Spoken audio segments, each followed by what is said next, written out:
They don't know what the they're doing. Well, there you go, Mr. President. Don't hold back. Tell us what you really think about all of this. They don't know what the they're doing. That was the President of the United States on the White House lawn just before he departed on Marine One to go to the Netherlands. He'd go into the Netherlands for a big meeting of NATO leaders. And so he's not happy, as you might understand. They don't know what the they're doing. Let me give you the background of all of this. First of all, let's go back to last night. About 6 or 7 o'clock our time. A deal was cut. J.D. Vance makes an appearance on Bret Baier's program and says, look, I just came from the White House, and he was there to confirm everything. Apparently, a ceasefire was struck, but it wasn't to go into effect immediately. And here's how J.D. Vance explained it to Bret Baier. When I left the White House, I thought that we might be able to get it across the finish line before this broadcast, and it looks like the president has been able to do that. I mean, look, he's been working the phones constantly. Frankly, before the 12-day war started, but certainly over the past 12 days, the president's been extremely clear about America's national objective here. It is to create a world where Iran cannot build a nuclear weapon. We, of course, destroyed the nuclear program that they had, and the president told the entire team, we're going to work to make sure that they don't try to rebuild that nuclear capability in the future. And it's, look, this is a great thing. For Israel, think about this. They've accomplished an important military objective. They've helped us destroy the Iranian nuclear program. They've also destroyed the conventional missile capability of Iran that threatened the country of Israel.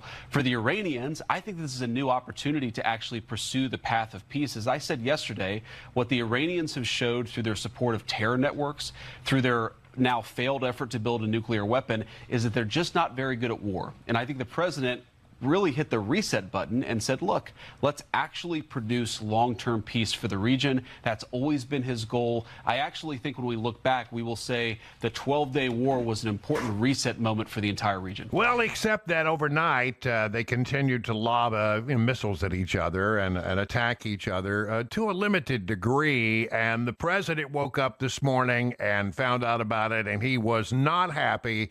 Again, here are the longer comments from President Trump as he was leaving the White House to head to the Netherlands. I'm not happy that Israel's going out now. There was one rocket that I guess was fired overboard. It was after the time limit, and it missed its target. And now Israel's going out. These guys got to calm down. Ridiculous. I didn't like plenty of things I saw yesterday. I didn't like the fact that Israel unloaded right after we made the deal. They didn't have to unload. And I didn't like the fact that the retaliation was very strong. But in all fairness, Israel unloaded a lot. And now I hear Israel just went out because they felt it was violated by one rocket that didn't land anywhere. That's not what we want, I'll tell you. And I'm telling you, I'm not happy about that, Israel, either. All I do is play both sides. I'm going now, as you know, to NATO. Some of you are going with me, and I think it's going to be successful. We'll see. I'll let you know. Well, we have to have Israel calm down because they went on a mission this morning.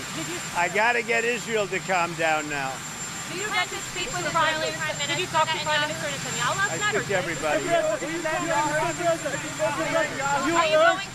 You urge both sides not to violate the ceasefire, but reports coming from the region suggest that the sides accuse each other for violating the ceasefire. So I think they both violated it.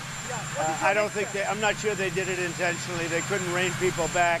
I don't like the fact that Israel went out this morning at all, and I'm going to see if I can stop it. So as soon as I get away from you, I'm going to see if I can stop it, okay? Do you believe that Iran is still committed to peace? Yeah, I do. They violated it, but Israel violated it too. Are you questioning if Israel is committed? Israel, as soon as we made the deal, they came out and they dropped a load of bombs, the likes of which I've never seen before. The biggest load that we've seen. I'm not happy with Israel. You know, when I say, okay, now you have 12 hours, you don't go out in the first hour and just drop everything you have on them. So I'm not happy with them. I'm not happy with Iran either. But I'm really unhappy if Israel's going out this morning because of one rocket that didn't land, that was shot, perhaps by mistake, that didn't land. I'm not happy about that. You know what? We basically have two countries that have been fighting so long and so hard that they don't know what the they're doing. Do you understand that? Yeah. Is there any? Do you have any clear understanding of what I'm trying to say here? Oh my goodness! What a day! What a day this has been already. Now, even before he got out of U.S. airspace, so he's on the White House lawn. He gets on Marine One, not really equipped for that the kind of communications that you would have once you get to the aircraft. So he's got about a 5-minute flight out from the White House lawn over to Joint Base Andrews, walk across the tarmac, you get on the plane, you take off.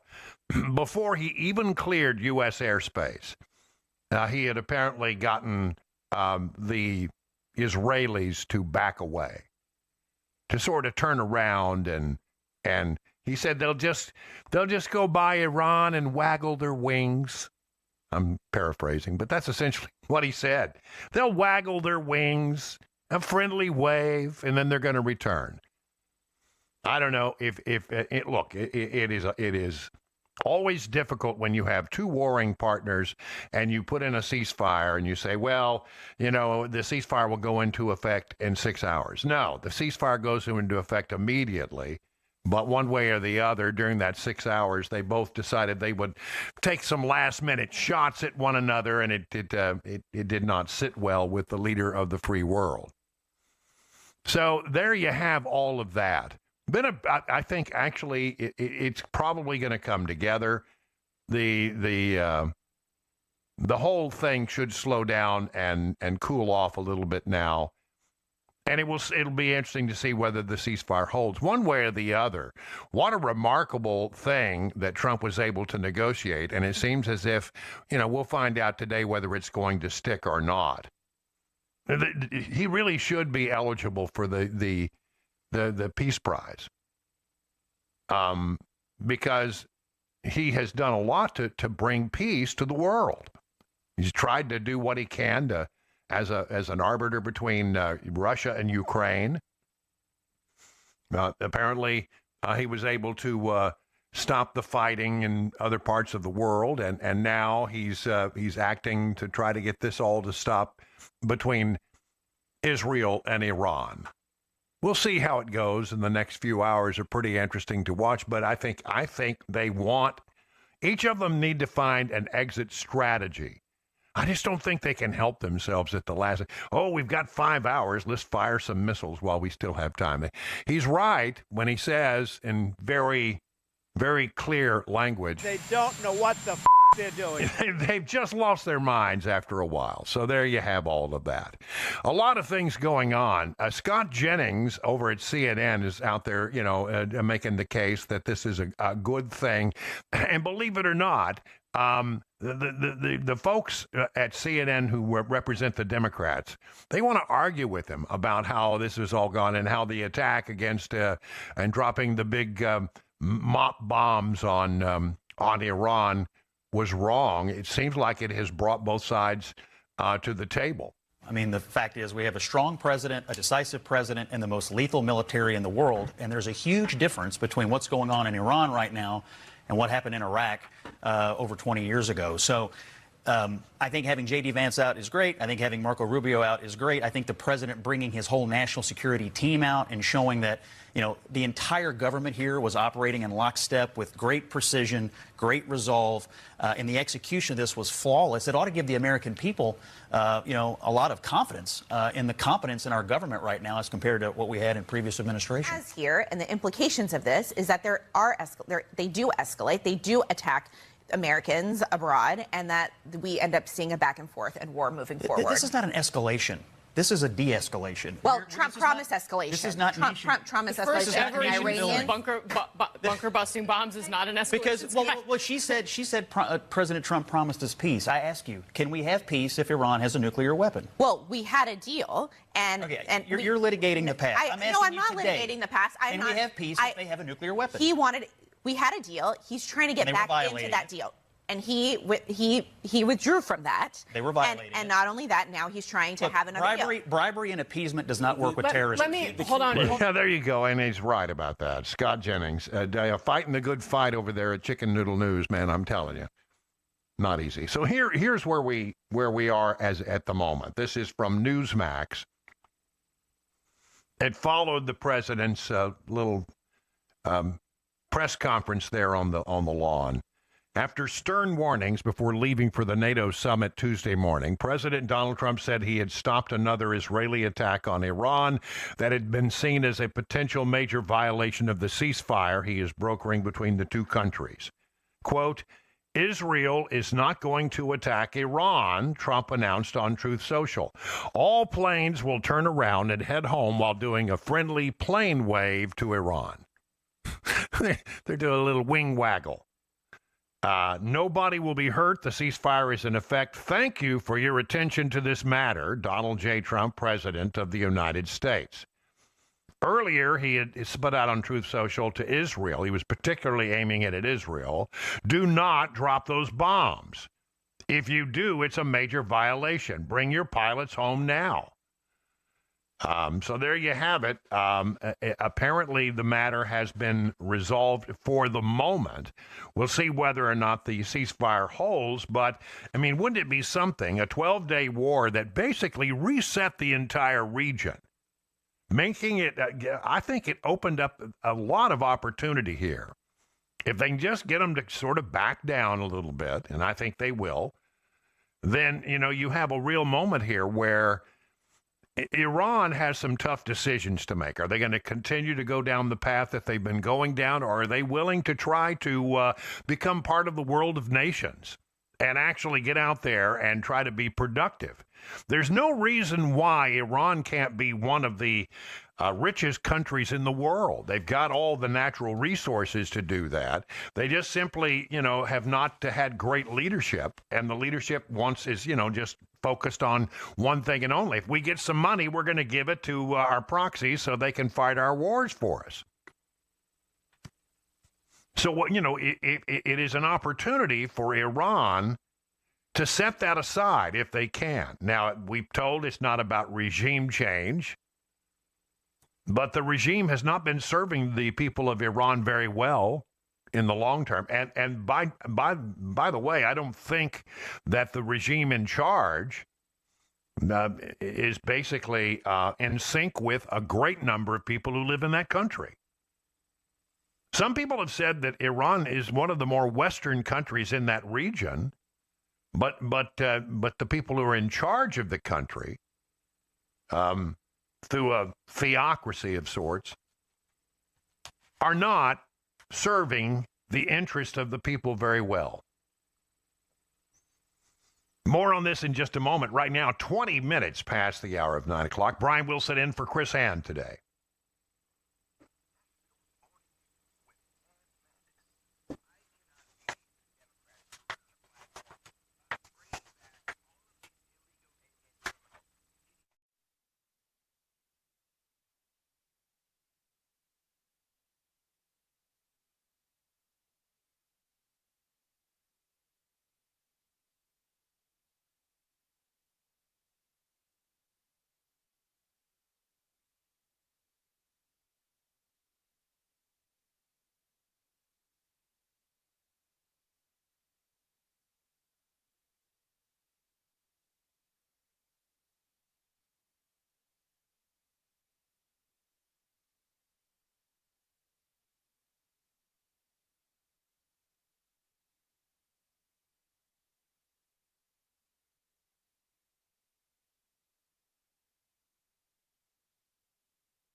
Pastor and author J.C. Ryle once said, contrary to popular belief, hell is not a place God sends only the worst of the worst. Hell is our default destination. What that means is we need someone to save us, or we stand before God condemned to hell. But we cannot save ourselves. Only God can do that. Ephesians 2:8 and 9 says, for by grace you have been saved through faith, that not of yourselves, it is the gift of God, not as a result of works, so that no one may boast. Jesus Christ placed all believers' sins upon himself and died to pay for those sins. Why did he have to die, though? Because Scripture explicitly says the wages of sin is death. Wages means the same as payment, so payment for sin is death.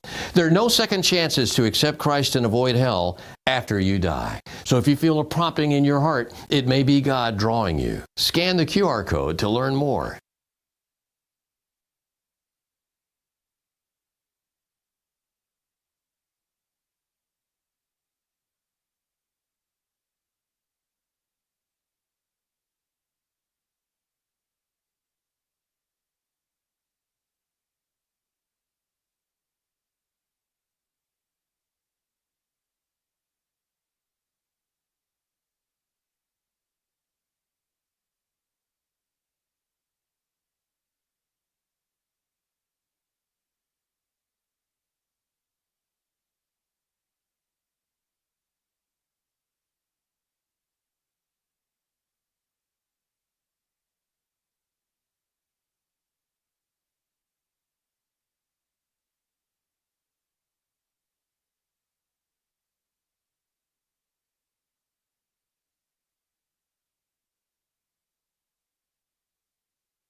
Teetering, but holding steady for now. What's happening with the Middle East ceasefire?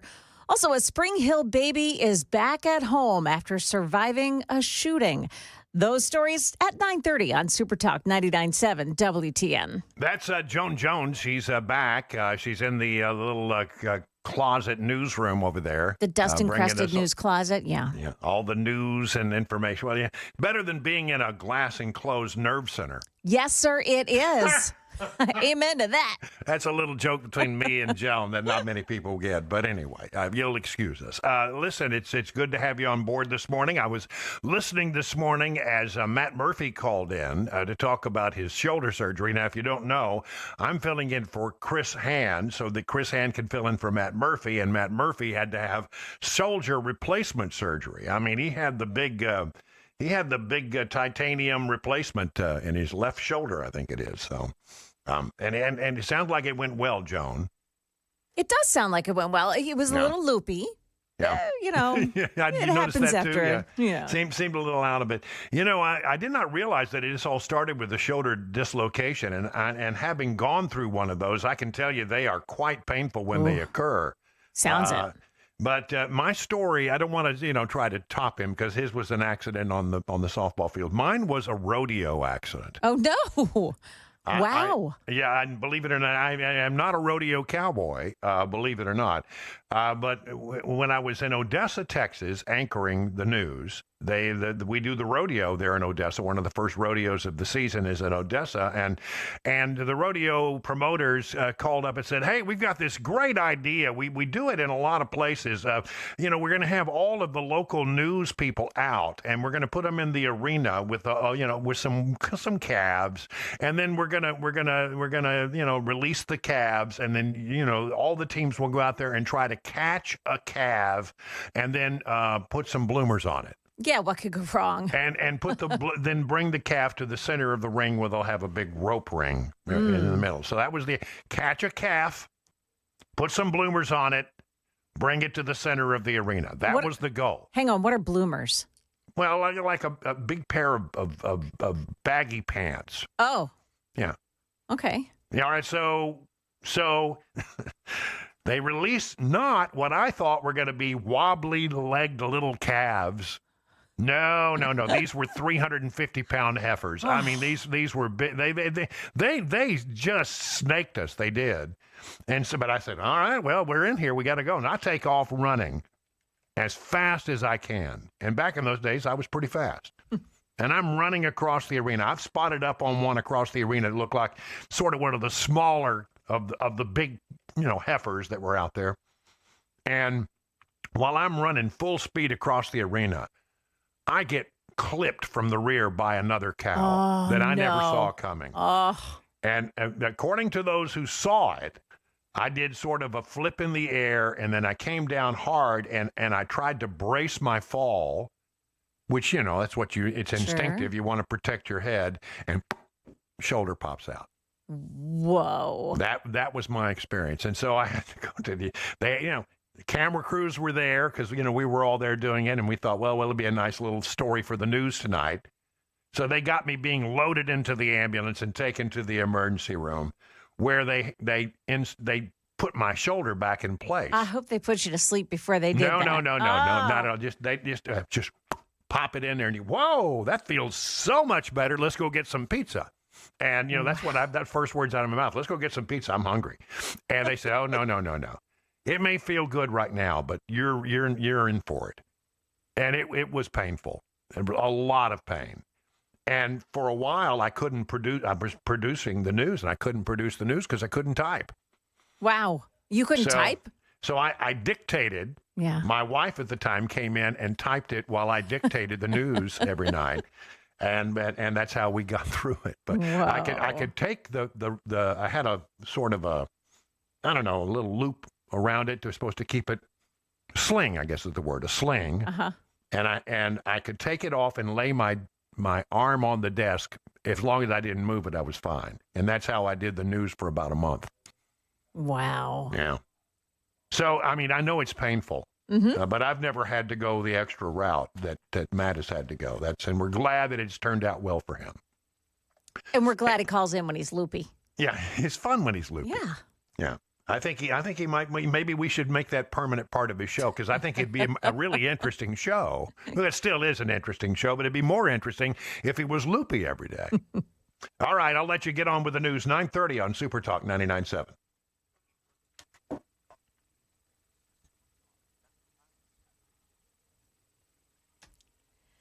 Good morning. I'm Joan Jones with your top stories. Want to let you know for drivers that there's an accident out at BNA Briley Parkway at Glastonbury Road. Careful in that area. President Trump has reportedly held a telephone conversation with Israeli Prime Minister Benjamin Netanyahu this morning. CNN, citing a White House source, is saying that the conversation was exceptionally firm and direct about what needed to happen to sustain the ceasefire. The source telling CNN that Netanyahu understood the severity of the situation and President Trump's concerns. Now, that conversation came after the president lashed out about Iran lobbing last-minute missiles and Israel planning to retaliate. I'm not happy that Israel's going out now. There was one rocket that I guess was fired overboard. It was after the time limit, and it missed its target. And now Israel's going out. These guys got to calm down. Ridiculous. He made those remarks as he was ready to board Air Force One on his way to the Netherlands. That's where he'll appeal to NATO member nations to stop depending on the U.S. to pay for everyone's defense. Fox News' Alexandria Hoff. There is some positive news here on the defense spending side, because one of President Trump's goals going to The Hague was convincing allies to increase their defense spending to 5%, to make this a pledge among allies. And what we're hearing right now, that it appears that those member countries will be doing so, all of those members aside from Spain. Spain has reached an agreement with NATO to be excluded from that 5% of GDP defense spending target. Back home, a 1-year-old baby is home from the hospital in Spring Hill after being shot by a stray bullet while she slept in her crib a couple of weeks ago.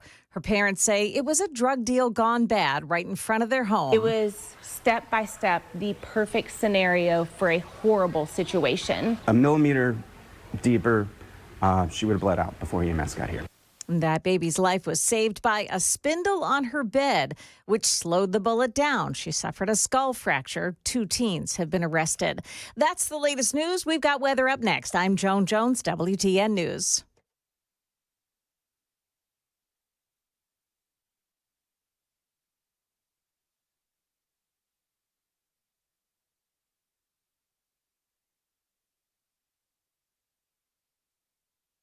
Jesus came to earth the first time to save the world. The next time he comes will be to condemn the world and those who have refused to accept him as their Lord and Savior.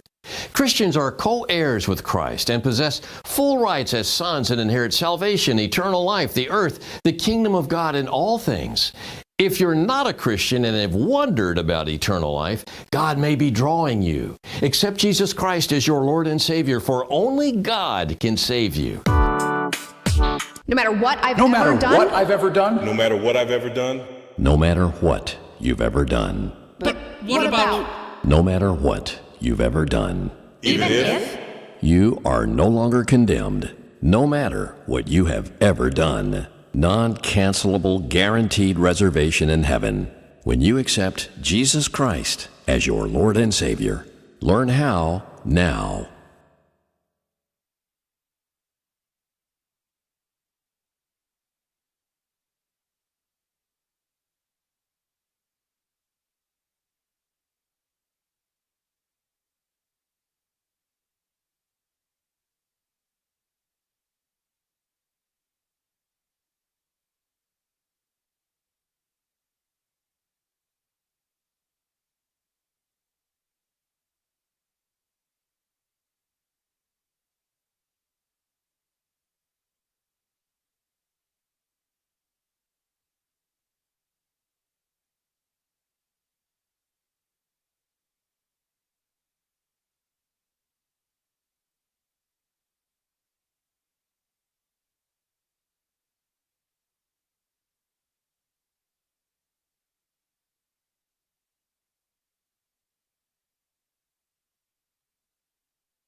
It's past the hour of 9 o'clock on Super Talk 99.7. Brian Wilson in the chair for Chris Hand, who is in the chair for Matt Murphy, who is recovering and doing quite well, we're told. I don't think the drugs have worn off yet, but for now, he's doing okay. If you missed it, he was on with Dan Mandis earlier today. And he's basically E is there taking care of him. And he's in a big, I think it's basically a lazy boy. He's being a lazy boy and his lazy boy, but that's good. Recover and come back healthy. That's what you want. There was a thing that happened on the White House lawn today. President's getting ready to go to a big NATO meeting in the Netherlands, and he's very excited when he went to bed that apparently there was a ceasefire in place between Iran and Israel that he helped to negotiate. But by the time he got up this morning, it had fallen apart a little bit, and they were each lobbing missiles at each other and sending planes in each other's direction. And the president said in no uncertain terms on live television, when the president of the United States is speaking on the White House lawn, as far as I know, there is no 10-second delay. I mean, Louis there pushing all the blinky buttons today. And Louis, if I were to say a word that I shouldn't say, you have a little red button that you would push, right? Yeah. You would do that for me, wouldn't you? Yeah, I do that for you. Yeah, you do it because if you didn't get there, it'd be the end of my career. And I will say that as many years as I've had that little red button, most of the times that it got used on my program, it was to protect me from myself. Because I get a little carried away, and Chris Webber would hit the button. So if I get carried away, hit the button. But there's no button when the president of the United States is speaking on national TV, and in a moment of frustration, just as he walks to the helicopter, he says, "They don't know what the they're doing." We got to create that into a button. So there you go. The president expressing a little bit of frustration, and I guess everybody got that with their cornflakes this morning. There's some great stories about things that have slipped through past the censors in the history of broadcasting. One of the great ones, just a real quick one. One of the great ones was there was a woman who worked for the Associated Press broadcast desk out of Texas. I think she was based out of Dallas. And she was, I think she's working the overnight, and her job was to update the broadcast wires that went out over the state of Texas and to keep everybody up to speed. But I guess she got done, and it was waiting for her time to go home, and she used the system to write a letter to a friend. Used the system that she would normally use to write stories. She was going to use it to write a letter to a friend. This is before email, right? So she's actually writing it to be printed and put in an envelope and shipped away as a letter. But it went out to every broadcaster in the state of Texas. And there was a lot of gossip in it.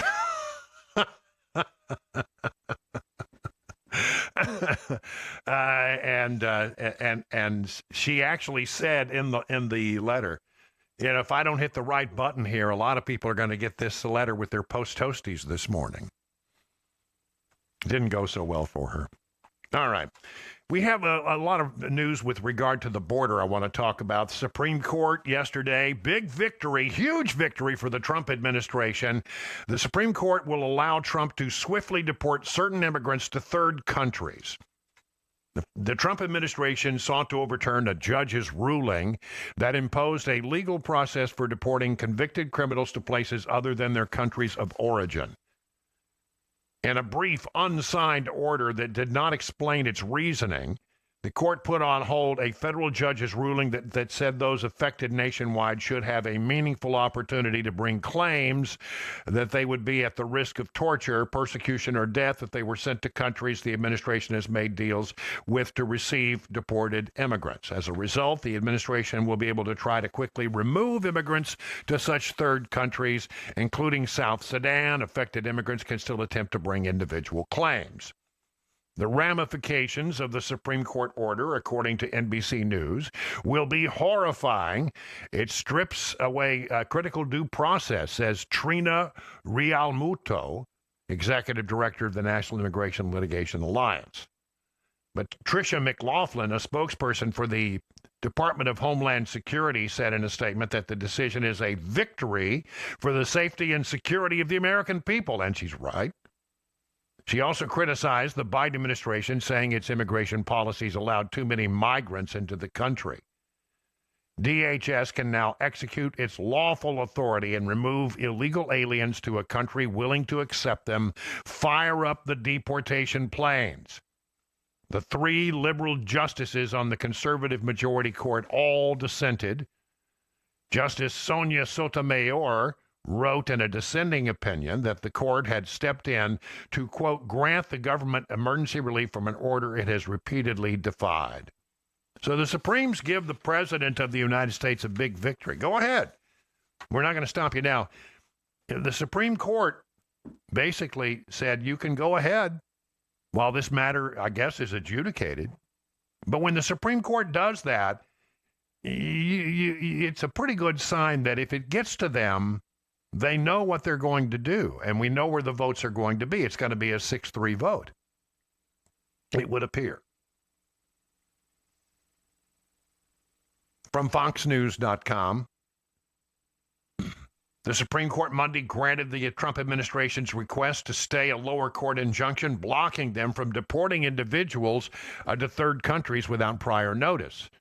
A near-term win for the Trump administration as it looks to quickly enforce its immigration crackdown. 6-3. High Court voted 6-3 to stay the lower court injunction, with Sotomayor, Kagan, and Ketanji Brown Jackson dissenting. Rather than allowing our lower court colleagues to manage these high-stakes litigation with the care and attention it plainly requires, this court now intervenes to grant the government emergency relief from an order it has repeatedly defied, said Justice Sotomayor. Yeah, the left is not happy. I'm really worried about, again, this one thing that we were talking about way back when Joe Biden was president and the borders were wide open, and that is the gotaways. In the wake of what has happened, do we have a concern about the gotaways? Here's Tom Homan saying he's very concerned. I pulled numbers this morning just from a CBP under Joe Biden. There was 1,272 nationals of Iran released in the country between OFO and the Border Patrol. And you compare that to the Trump administration, zero. Right, 0 releases. And right now, because of President Trump's leadership, we have the most secure border in my lifetime, most secure border in the history of this nation. So we have a secure border. That was President Trump's big win on securing this nation. So we're not releasing people in this country. Special interest aliens aren't crossing that border undetected. But under Joe Biden, we had over 10 million people cross that border. But my biggest concern from day one, beyond the fentanyl, beyond the sex trafficking women and children, were the 2 million known gotaways. Over 2 million people crossed that border. We don't know who they are, where they came from, because they got away, because Border Patrol was so overwhelmed with the humanitarian crisis that Biden created that over 2 million people crossed the border and got away. That is my biggest concern, and that's what created the biggest national security vulnerability this country's ever seen. That's Tom Homan letting it be known that he's concerned about the gotaways, which, of course, is the big concern, isn't it? RedState.com, the mullahs threaten they could awaken terrorist sleeper cells in the U.S. should we attack them. Well, we have attacked them in extraordinary fashion, no less, and multiple cities are on heightened alert for possible violent responses. What if some potential terrorist were to let in by the administration that refused to police its borders or deal with illegal immigrants? That could very well be the case because former President Joe Biden's regime encountered thousands of Iranian nationals at the border during his term and let over 700 of them on the loose. Those numbers are sobering. Remember, 9/11 was carried out by a small group of men who had box cutters. The numbers are now, we're talking 700 people in this country that came in from Iran. We don't know who some of these people are. We have no idea where they are. Over 1,500 Iranian nationals who illegally entered the U.S. at the southern border were arrested during the Biden administration. Nearly 50% of them released back into the country. More specifically, Border Patrol agents arrested 1,504 Iranian nationals from fiscal year 21 through 24.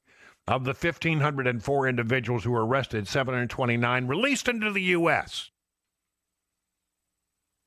The number of Iranian nationals arrested at the southern border increased year to year, from 48 being arrested in 21, 197 in 22, 462 in 23, and 797 in fiscal year 2024. Likewise, the number of Iranian nationals released also increased, 448 in fiscal year 2024. Who are these people? We don't know. We got no idea who these people are. We got no idea where they are. We have no idea what they're up to. And we are at risk. I mean, I hope that the ceasefire has put everybody, back a little bit, and that everybody is now going to behave better. I mean, the last thing let me tell you something. If there were to be attack against the homeland that we could prove was triggered by folks in Iran, we would annihilate that country. And they know it. They got a good taste of it. We could flatten that godforsaken country. But this is all on, if there is something that happens, the thing that I have to say, and I have to say it over and over and over and over, this will not be on Trump. This will be on Joe Biden, who left the borders open and let a lot of really bad people in.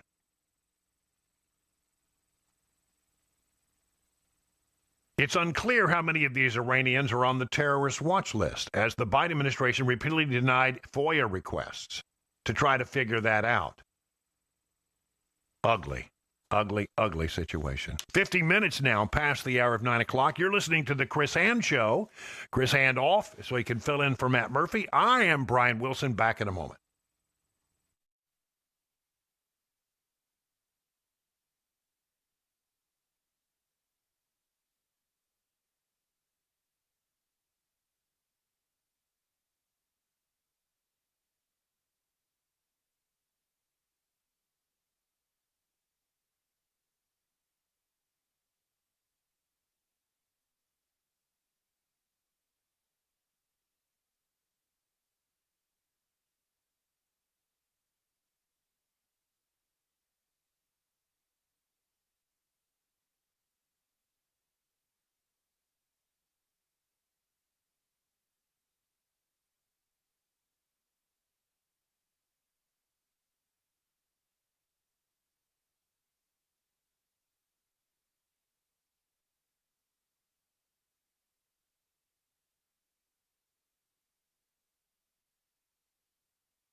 President Trump stops a meltdown and keeps a ceasefire together. And why you may want to spend the day indoors today with the air conditioner on. That's coming up at 10 o'clock on Super Talk 99.7 WTN. I just saw a thing that suggested that, if you really wanted to be innovative and take a real advantage of the weather, then you could bake lasagna in your mailbox. It's not a bad idea. If you got a metal mailbox, put some lasagna in there when you go to work, and then by the time you come home, it'll be ready. I'd go for the chocolate chip cookie approach, though. It's like the old thing about trying to fry an egg on the hood of a car. Yeah. You can actually, get pretty close to doing that if the car's the right color and it's really hot. My boy, I'm telling you. Yeah, it's a tough one out there. Scorcher. Federal lawsuit challenges Tennessee's new human smuggling laws just days before it goes into implementation. This comes from WTVF, Channel 5. Coalition, including a religious organization and two individuals, filed a federal lawsuit on June 20th challenging the constitutionality of Tennessee's new harboring law. The law, which creates a new criminal offense for human smuggling, is set to take effect on the 1st of July unless the courts intervene. We want Tennessee to be a very inhospitable place for illegal aliens, said State Senator Brent Taylor, Republican of Memphis, and I hope it sends a chilling effect, has a chilling effect. But the Institute for Constitutional Advocacy and Protection at Georgetown Law, the American Immigration Council, and those good people over at Tennessee Immigrant and Refugee Rights Coalition filed the lawsuit in a federal district court for the Middle District of Tennessee. The lead plaintiff is the Southern Synod of the Evangelical Lutheran Church of America, joined by a local landlord and a Tennessee resident who shares a home with the son-in-law who is seeking asylum. You have to have standing, so that's how they do that. Tennessee's bill, which is Senate Bill 392, defines human smuggling as transporting, concealing, harboring, or shielding anyone living in the country illegally. And the term harboring is described as providing shelter or concealing someone without legal status. Seems pretty front-forward, pretty straightforward stuff in that law. But once again, we end up in the courts. Let's hope that the courts have some common sense, which is, is pretty lacking in a lot of courts these days. 10 o'clock right now. Time for Joan Jones and the news. Back in a minute.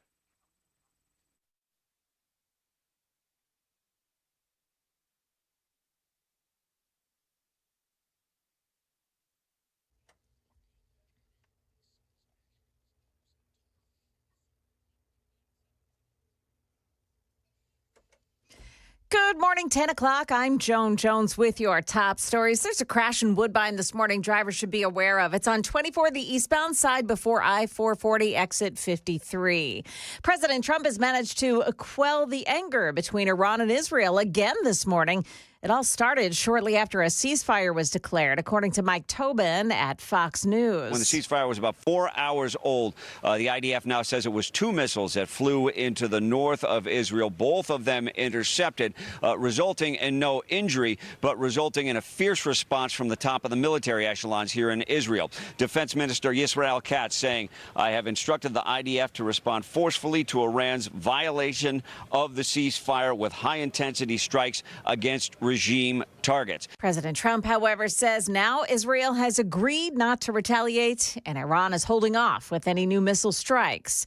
Meantime, NBC's Alice Barr reports Iran may be playing hide and seek with its enriched uranium. Trump administration officials pressing Iran not to try to rebuild its nuclear program amid reports the White House disputes that Iran may have moved some equipment and uranium from its nuclear sites before the U.S. strikes. President Trump also addressing those concerns this morning, saying Iran will never rebuild their nuclear facilities. He said that in a Truth Social post. If you were hoping for relief from the oppressive heat, you're going to have to wait a little bit longer. WSMV4 Stefano DiPietro telling us the extreme heat and humidity is back again today. Muggy meter keeps dew points well into the 70s for today, not only helping to fuel some downpours, but downright making it miserable to be outside for extended periods of time. That heat index for today is already near 100 before we get to the start of our afternoon, topping off around 105 later today. And he says we won't get a break from the extreme heat until after the weekend. A legal challenge to Tennessee's new law that against housing illegal immigrants. That lawsuit's been filed in a federal court by a legal group on behalf of a Nashville resident harboring a man who they say is seeking asylum. Now, the lawsuit says the new law violates the Constitution by letting Tennessee regulate immigration, and that is, they say, a federal power. Market numbers brought to you by Beacon Capital Management, online at beaconcm.com. Meta, the parent company of Facebook, will be absent from the San Francisco Pride Festival for the first time this year. The LGBTQ organization that runs the parade says it cut ties with the social media company earlier this year after Meta enacted a number of new policies. It was a big turnaround for the company. Dow Jones Industrials right now trading 368 points higher. We've got the NASDAQ gaining 241. S&P 500 index, that's up 53 points. That's the latest news. Weather is up next. I'm Joan Jones, WTN News.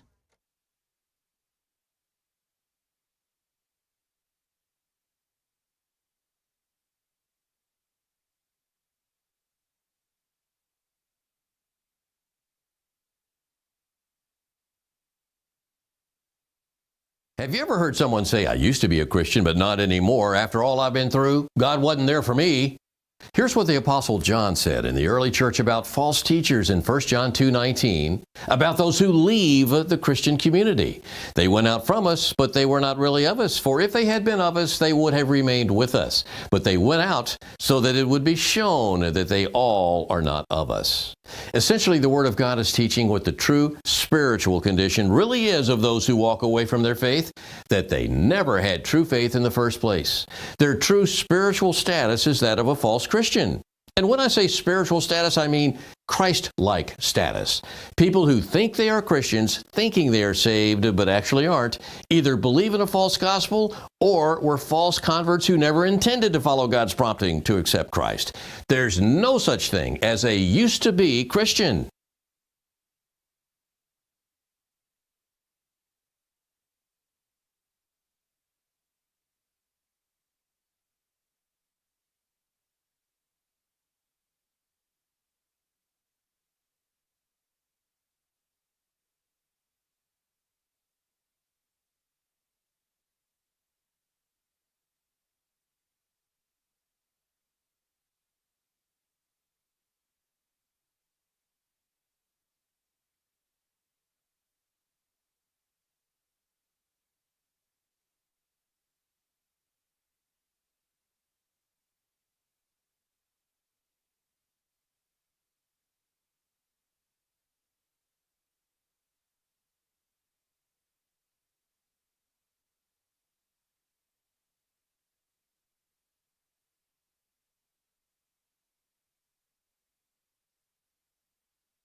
Well, good morning, everyone. It's 10:05 on Super Talk 99.7 on this 14th day of June, and it is hot. Going to be hot today, so take it easy out there as you move around the area. Let me just look and see where we are right now. I'm curious as to what the temperature is here.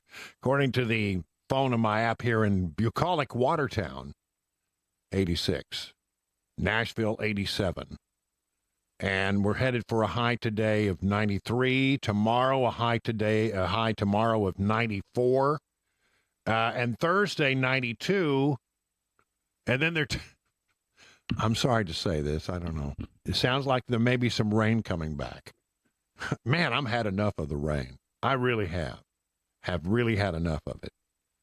I did, after having such a cool spring and a rainy, wet spring, I went down to Houston the other day to see some friends, and it was 94 degrees there, and the humidity was at least 94%. I mean, oh my goodness, it was rough. I couldn't believe how hot and humid it was.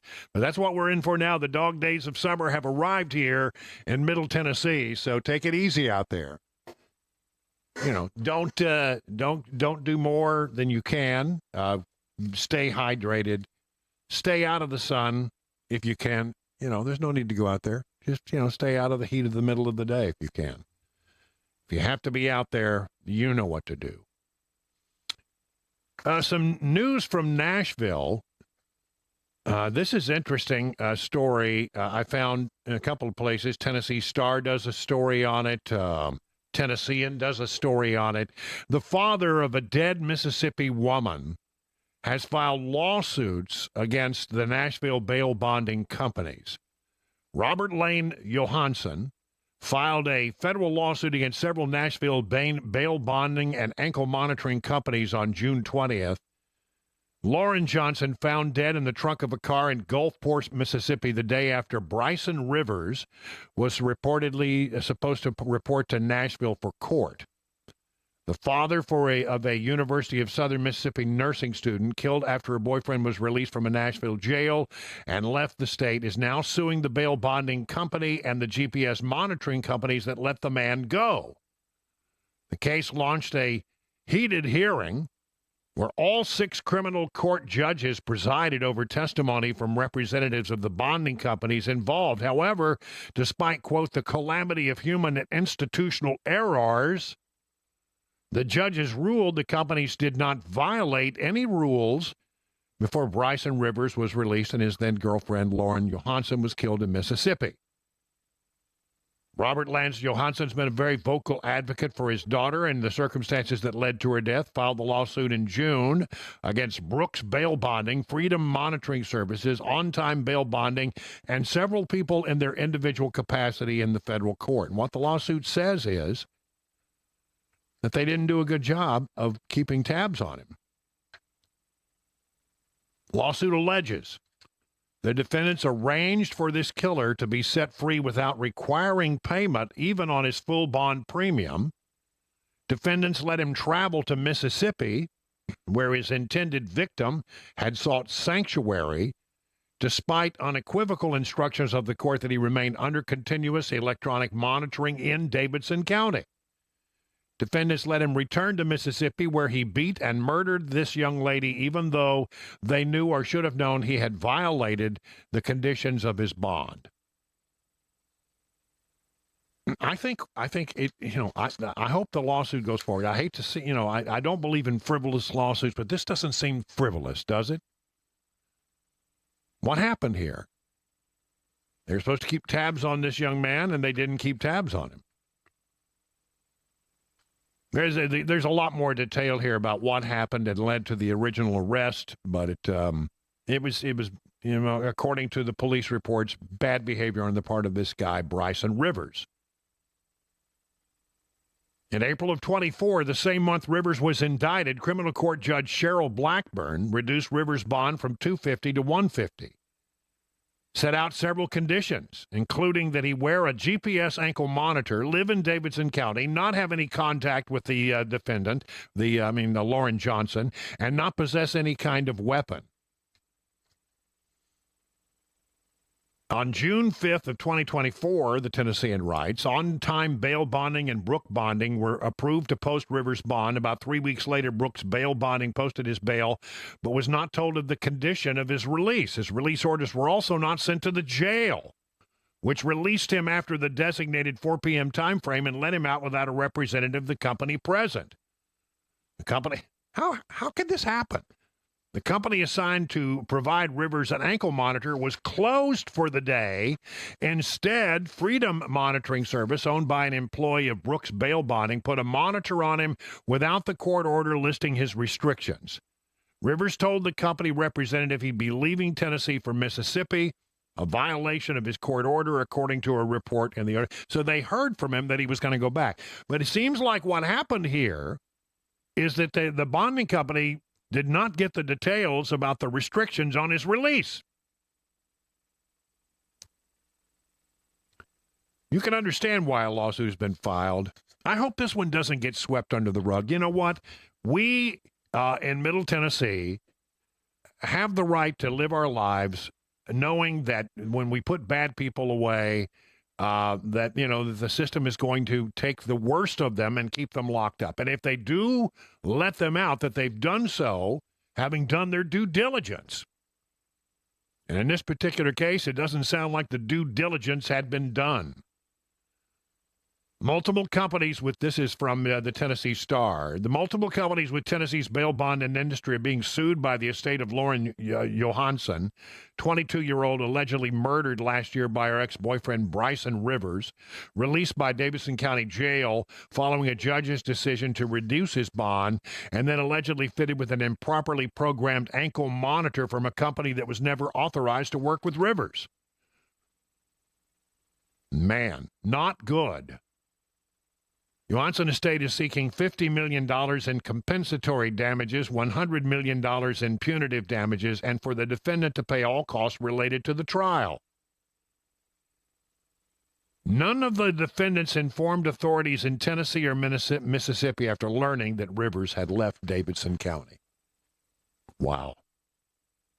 Just wow. In other news from the Nashville area, a No Kings counter-protester faces federal gun charges for defying court order, finding him incompetent. 19-year-old Murfreesboro man faces federal charges for being in possession of a firearm, despite being under a court order deeming him not competent to make decisions for himself or preventing him from purchasing any guns on his own. Elijah Millar was originally arrested on June 14th after he confronted Nashville No Kings protesters with a handgun, was booked into the Rutherford County Jail last week on state gun charges. The federal charges were filed Friday.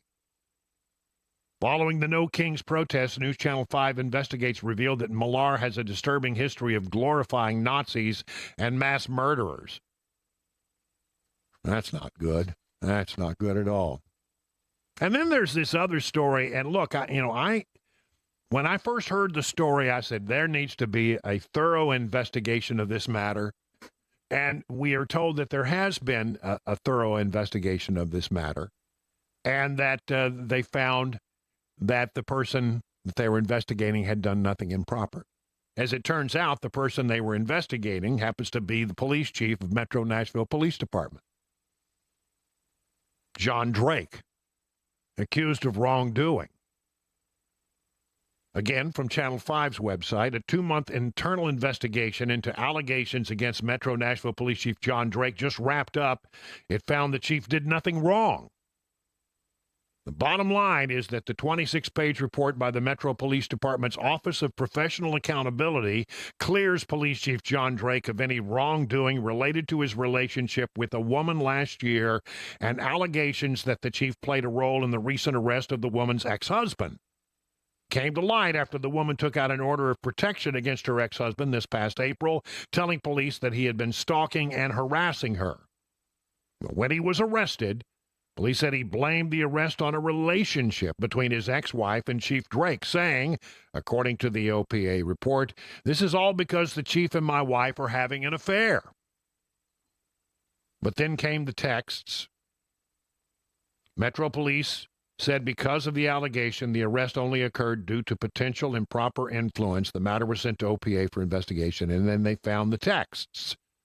Texts between the woman's ex-husband released screenshots of texts between his ex-wife and the chief during their 3-month relationship last summer.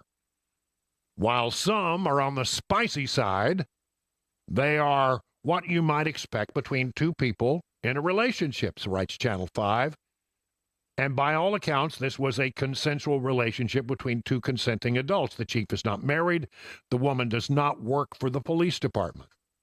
The woman's ex-husband claimed the text showed the two were having sexual relations during work hours and that some of the alleged encounters happened at the Metro Police headquarters on Murfreesboro Road and the Metro vehicles.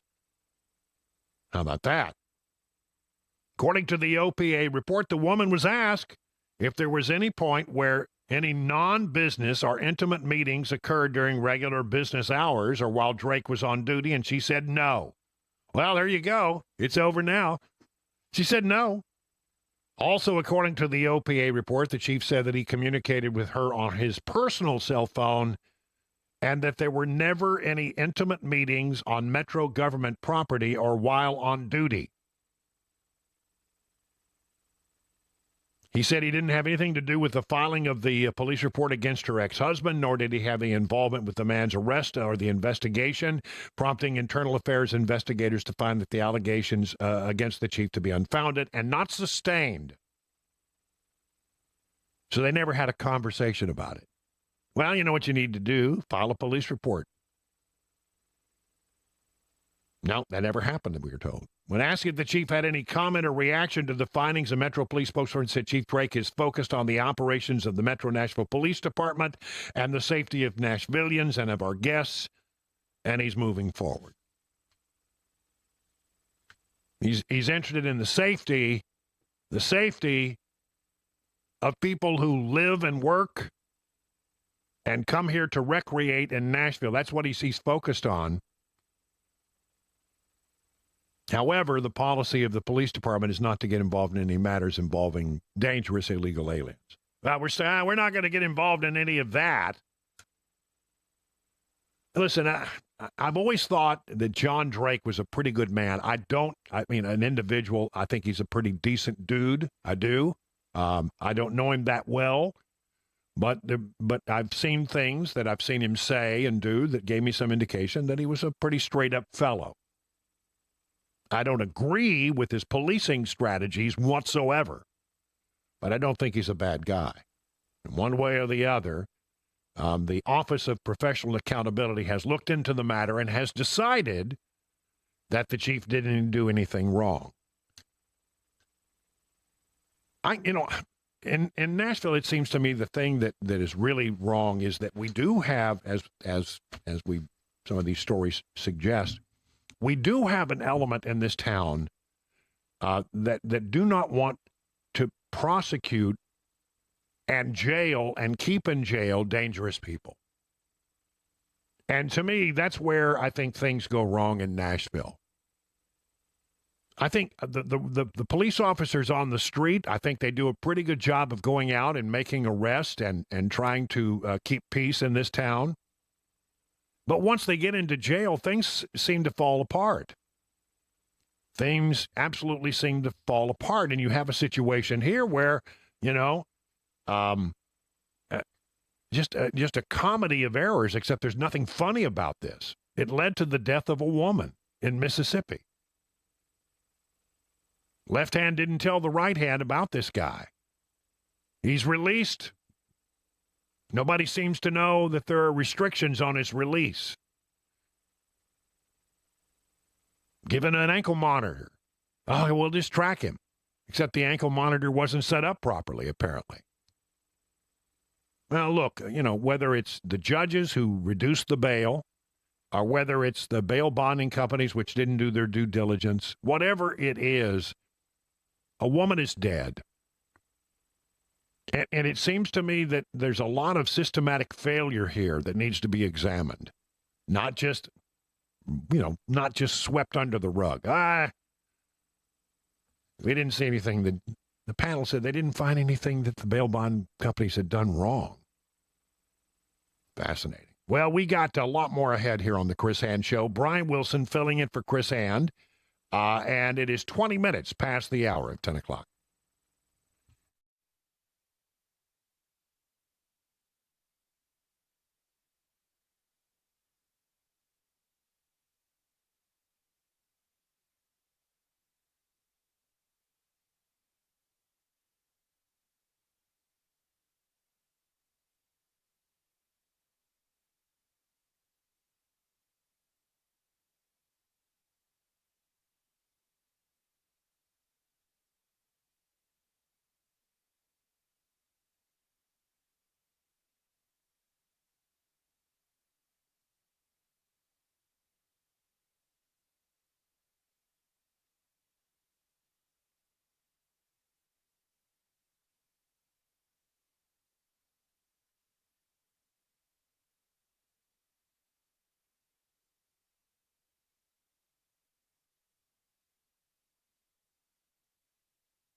Are angels real or a figment of the imagination? Angel means messenger. Angel or angels are mentioned over 350 times in the Bible, and because all Scripture is God-breathed, we know that angels are real and were created to glorify and to serve God. When Joseph doubted how Mary became pregnant and that she was to give birth to Jesus, an angel of the Lord appeared to him in a dream. Do not be afraid. The child within her has been conceived by the Holy Spirit. Angels bring God's messages to people. Protect God's people, offer encouragement, give guidance, carry out punishment, patrol the earth, and fight the forces of evil. But there are also bad angels. Satan is an angel of high rank and led many angels in a rebellion against God. Although angels are powerful, they are not to be worshipped. Learn more about good and bad angels by scanning the QR code.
Now past the hour of 10 o'clock on Super Talk 99.7. Brian Wilson in for Chris Hand. Joan Jones in the news closet. And we have Louie there pushing all the blinky buttons. Doing a great job today. I want to just pull up here, if I could, very quickly and take a look at the numbers with regard to where the markets are. The markets are up dramatically today. 403 points on the Dow Jones, the S&P up 55, NASDAQ up 263. All screens are green. Yeah, and let's see. Usually in times of turmoil, gold goes up, but gold is down $80, down about 2.34%. So, if you would think that people are looking for safe havens during times of chaos and controversy, doesn't seem that they are turning to gold. Crypto, let's see, just out of curiosity. Crypto up a little bit, up about $2,800. But really what I wanted to check was the oil prices. Oil prices have fallen more than 4% after Trump said that China could continue buying oil from Iran and after the ceasefire. Oil, West Texas Intermediate crude, now selling for $65 a barrel. That's down over where it was before we got the ceasefire. Brent down $3 at $67.93 a barrel. Natural gas down. All of the prices of oil are down dramatically. You might think that, well, it would be up given all of the chaos and uncertainty in the Mideast where so much of the oil and the threats yesterday by Iran that they could close the Strait of Hormuz where 20 million barrels of oil goes through there every day. About 10% of the world's supply goes through there. But I guess the ceasefire, which according to Fox News, it's shaky but still holding. Apparently that was enough. And oil prices have gone down. Trump said yesterday, hey, look, to the Department of Energy, it's time to drill, baby, drill. And I mean now. That's a direct quote. And I mean now. Get after it. We got to drill. And that's the thing that seems to be holding the economy in check. I mean, everybody said that he's going to come in, he's going to impose tariffs. We got all of this turmoil in the world and in the Mideast, and oil prices are going to go up and costs are going to go up, except that they just haven't. They just haven't gone up. In fact, the alternative is true. Prices have gone down. Inflation is well within check. And I think it all has to do, really, when you look at it, at the relatively cheap price of oil. Look, if you ever listen to any of my shows, you've heard me do this rant time and time again. Let me say it very quickly. When oil goes up dramatically, it can really wreak havoc with the economy. Because, everything, it takes oil or natural gas or diesel or some kind of oil fuel in many cases to get the product to market. It takes ships, it takes trains, it takes trucks, it takes cars, it takes all kinds of gasoline to move product to market. Product or services, they require fuel. And when the fuel prices are coming down, that helps keep inflation in check. So it wasn't just, we're going to go out here and make all these changes and try to, reset the world's economy, which I think, boy, I like what Trump is doing on the world stage with that regard.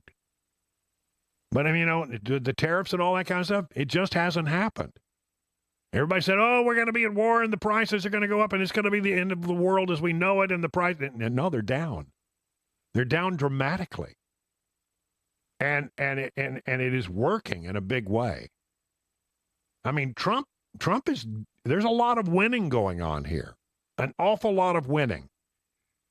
He's bringing other people to the table, negotiating good trade deals with China and the UK and others. And if there are tariffs paid, that's money that goes into our funds, into our big account. And so it's working. Everything seems to be working, despite all the naysayers who said it was going to be the end of the world and that the entire economy was going to come unraveled. It hasn't happened, has it? And just wait till we get that big, beautiful bill through Congress. In fact, I'm going to be talking about the big, beautiful bill and everything going on in Washington in just a moment, right after the news with Joan Jones at 10:30 on Super Talk 99.7 WTN.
It's 37 minutes past the hour of 10 o'clock on Super Talk 99.7. I am decidedly not Chris Hand. Chris Hand is filling in for Matt Murphy, who just got through successful shoulder surgery. We heard from him this morning on the Dan Manda Show. Seems like he's doing okay. Seemed a little loopy. Seemed like the drugs were good. But he's going to be out for at least a week, and I'll be here all the rest of this week filling in for Chris so that Chris can fill in for him. And we're glad you're with you. Now, if you've been following us this morning, you've been with us, you know that yesterday, big announcement that Trump said there had been a ceasefire between Israel and Iran. That both sides had agreed to it and that they were going to behave themselves. There was a 12-hour window before the things, let them unwind their current whatever's already in motion, and then we'll engage. Well, by the time the morning had come, Trump was not happy because there had been some... Well, it's an exchange of missiles and firepower, one against the other. And in frustration, as he's heading up to the helicopter, he's headed to a big NATO summit, he said the following. They don't know what the they're doing. To put it very succinctly, that's exactly, here's the little longer version of that. We basically have two countries that have been fighting so long and so hard that they don't know what the they're doing. Do you understand that? Don't hold back, Mr. President. Tell us exactly what you really think. That's what we want. That's what we want. Well, apparently he gets on the phone when he gets to the airplane and talks to Benjamin Netanyahu, has a conversation with him, and gets Netanyahu to pull back on an attack that apparently is underway. He spoke with reporters on Air Force One on the way to the Netherlands. Here that is. Consequences for Israel or Iran for breaking? They didn't do anything. No, they didn't do anything. They would have if I put out a statement on truth, and they didn't do anything. Sir, how are you confident that this might not happen again? Say in a couple weeks that... Tired of it. I think they don't want it to happen again. And Iran's not going to have a nuclear weapon, by the way. I think it's the last thing on their mind right now. Mr. President, did Iran make any commitments yesterday about uranium enrichment? About what? About uranium enrichment. They're not going to have enrichment, and they're not going to have a nuclear weapon, and they know that. They're going to get on to being a great trading nation. They're very good traders, and they're going to be a great trading nation, and they have a lot of oil. They're going to do well. They're not going to have a nuclear weapon. So did they the promise? The last thing on Iran's mind right now is nuclear weapons. Can you clarify what you meant when you mentioned regime change in your Truth Social post the other night? Which? Regime change. Do you want to see regime change in Iran? No. If there was, there was. But no, I don't want it. I'd like to see everything calm down as quickly as possible. Regime change takes chaos. And ideally, we don't want to see so much chaos. So we'll see how it does. The Iranians are very good traders, very good business people. And they got a lot of oil. They should be fine. They should be able to rebuild and do a good job. They're never going to have nuclear, but other than that, they should do a great job, which is exactly where I've been saying for years. You cannot let Iran have a nuclear weapon. But we're going to be with, where's Marco? I think Marco's here someplace. Our great Secretary of State. But we cannot let them have a nuclear weapon. They won't have a nuclear weapon. And I will tell you, the last thing on their minds is nuclear weapons. They don't even want to think about nuclear. And our B-2 pilots made this all possible. They had a magnificent hit in the dark of night with no moon, no light, no nothing. They hit the target perfectly, wiped it out. And the press... There you go. The president, a short time ago on Air Force One, he says things are back on. Reporting from the region indicates... Can you guess if one of the... Yes, that there was damage, There was damage from some of these missiles that were lobbed one against the other. But at the end of the day, it looks like things are now, I don't know, the ceasefire seems to be shakily holding. It's a bit shaky is what I'm trying to say. Now, let's talk about what's also going on in the swamp today. We're waiting on the big, beautiful bill. It is passed. A version of it is passed through the House, now in the Senate. And yesterday, if you were with me, you heard me talk a little bit about how this measure was facing some problems in the United States Senate, and that there's a rule there called the Byrd rule, BYRD, named after Robert C. Byrd, former majority leader of the Senate, a senator from West Virginia. Everybody knows about Robert Byrd, the late Robert Byrd.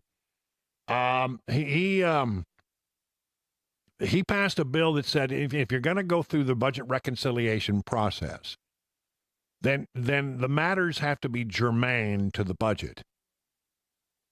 And if you try to throw stuff in there that's not germane, then it can't go in. That's the Byrd rule. You have to take them out. And apparently the parliamentarian is the person who makes the rulings about these matters.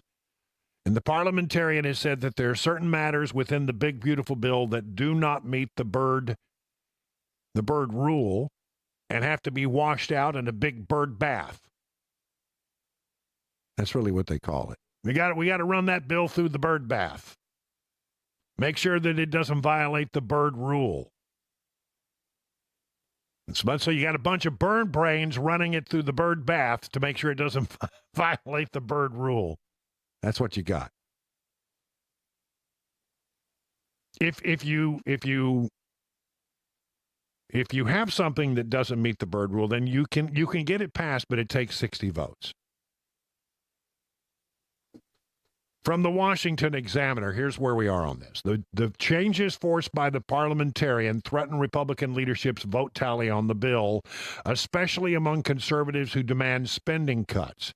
Many such lawmakers are already apprehensive about the bill because it does not sufficiently cut spending. Usually, Republicans would need 60 votes in the Senate to pass legislation.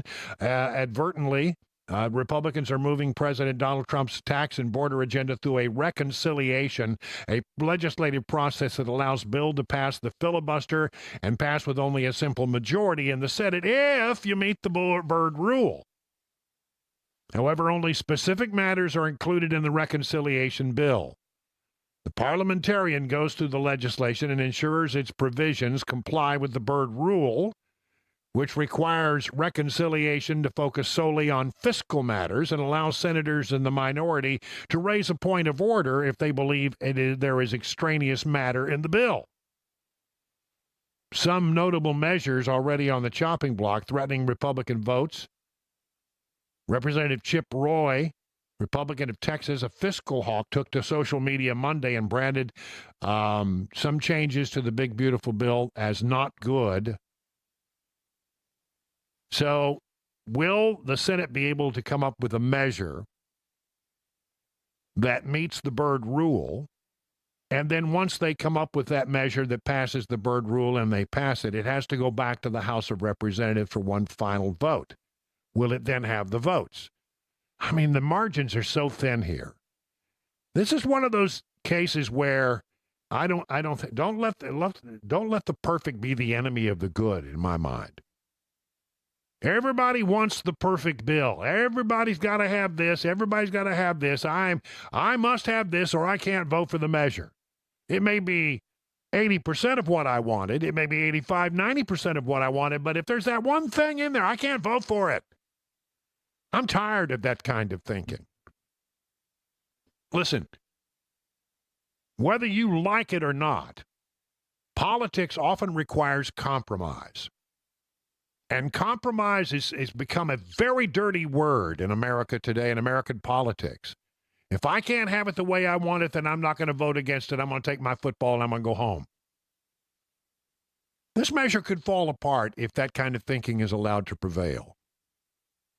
The president's going to have to get on the phone. He's going to have to put the screws to some people. He's going to have to, threaten them with being primaried, whatever it takes. He's got to get on the phone. He's got to start working these phones because we need this measure. And would I love to have a perfect big bill? Yes, I would. I would love that. I would think that would be great. But unlike Elon Musk and other people, I've seen good legislation come through compromise. And if you can't get what you want, you get what you need or get what you can. Sounds like a Rolling Stone song. Can't always get what you want.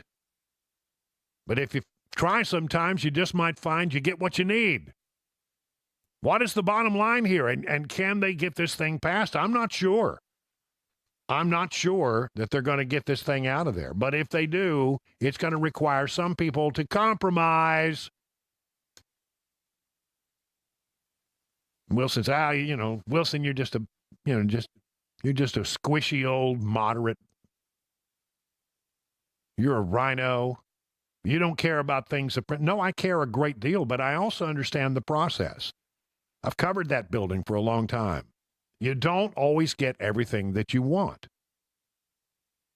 But there's a lot good in this bill, and we need to call the bad stuff out of there, take what you can get, push the vote through, and get it back to the House, and the House needs to step up and do its job. What a mess. Also in the swamp today, we could get more Supreme Court rulings. Haven't seen anything come down yet today. The Supreme Court already released major decisions for the 2024-2025 term, but some of its most consequential could still be in the making. So far, according to the Epoch Times, the justices have ruled on religious liberty, gender-related issues. That was a big Tennessee case that's withstood constitutional scrutiny, and a case where a large impact on the vaping industry. More opinions are coming.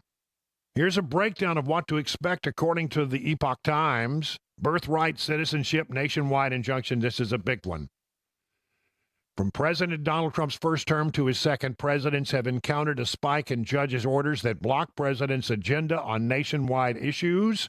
These nationwide injunctions have provoked concerns about the nation's separation of powers and whether the judiciary is being gamed by political activists.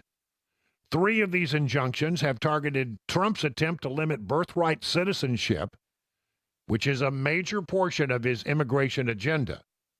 And while the justices could weigh in on the constitutionality of the Trump order, they will likely focus at this point on litigation about whether judges are exceeding their authority on such orders. Man, wouldn't this be huge? U.S. Solicitor General John Sauer. Now, if you don't know, the Solicitor General is the person hired basically by the Trump administration to argue their cases before the Supreme Court. He told the justices in May that nationwide injunctions exceeded the power granted to judges under Article 3 of the Constitution. The article allows the federal judiciary to hear cases and controversies, a provision that some say means that judges' orders should affect only the parties before them in court. It's unclear how the court will rule.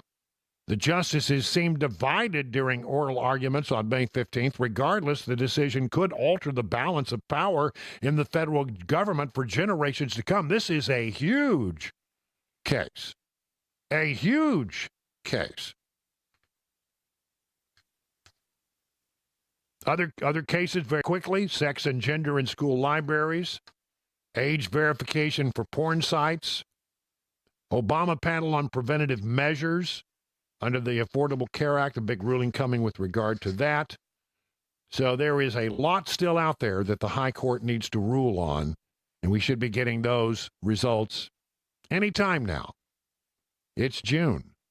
Time for all these Supreme Court people to go on vacation. It is 50 minutes past the hour of 10 o'clock on Super Talk 99.7. Brian Wilson in the chair for Chris And.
All right, drivers in Hermitage got some road work blocking the left 2 lanes of 40 eastbound. This is going to be between Davidson-Wilson County line and Golden Bear Gateway Beckwith Road, exit 229.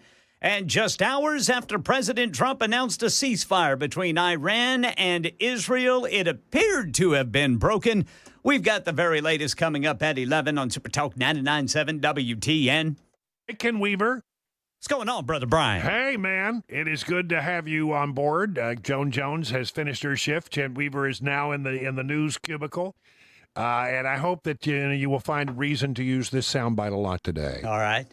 This is Donald Trump earlier today on the White House lawn speaking in very succinct terms. They're doing. They don't know what the they're doing.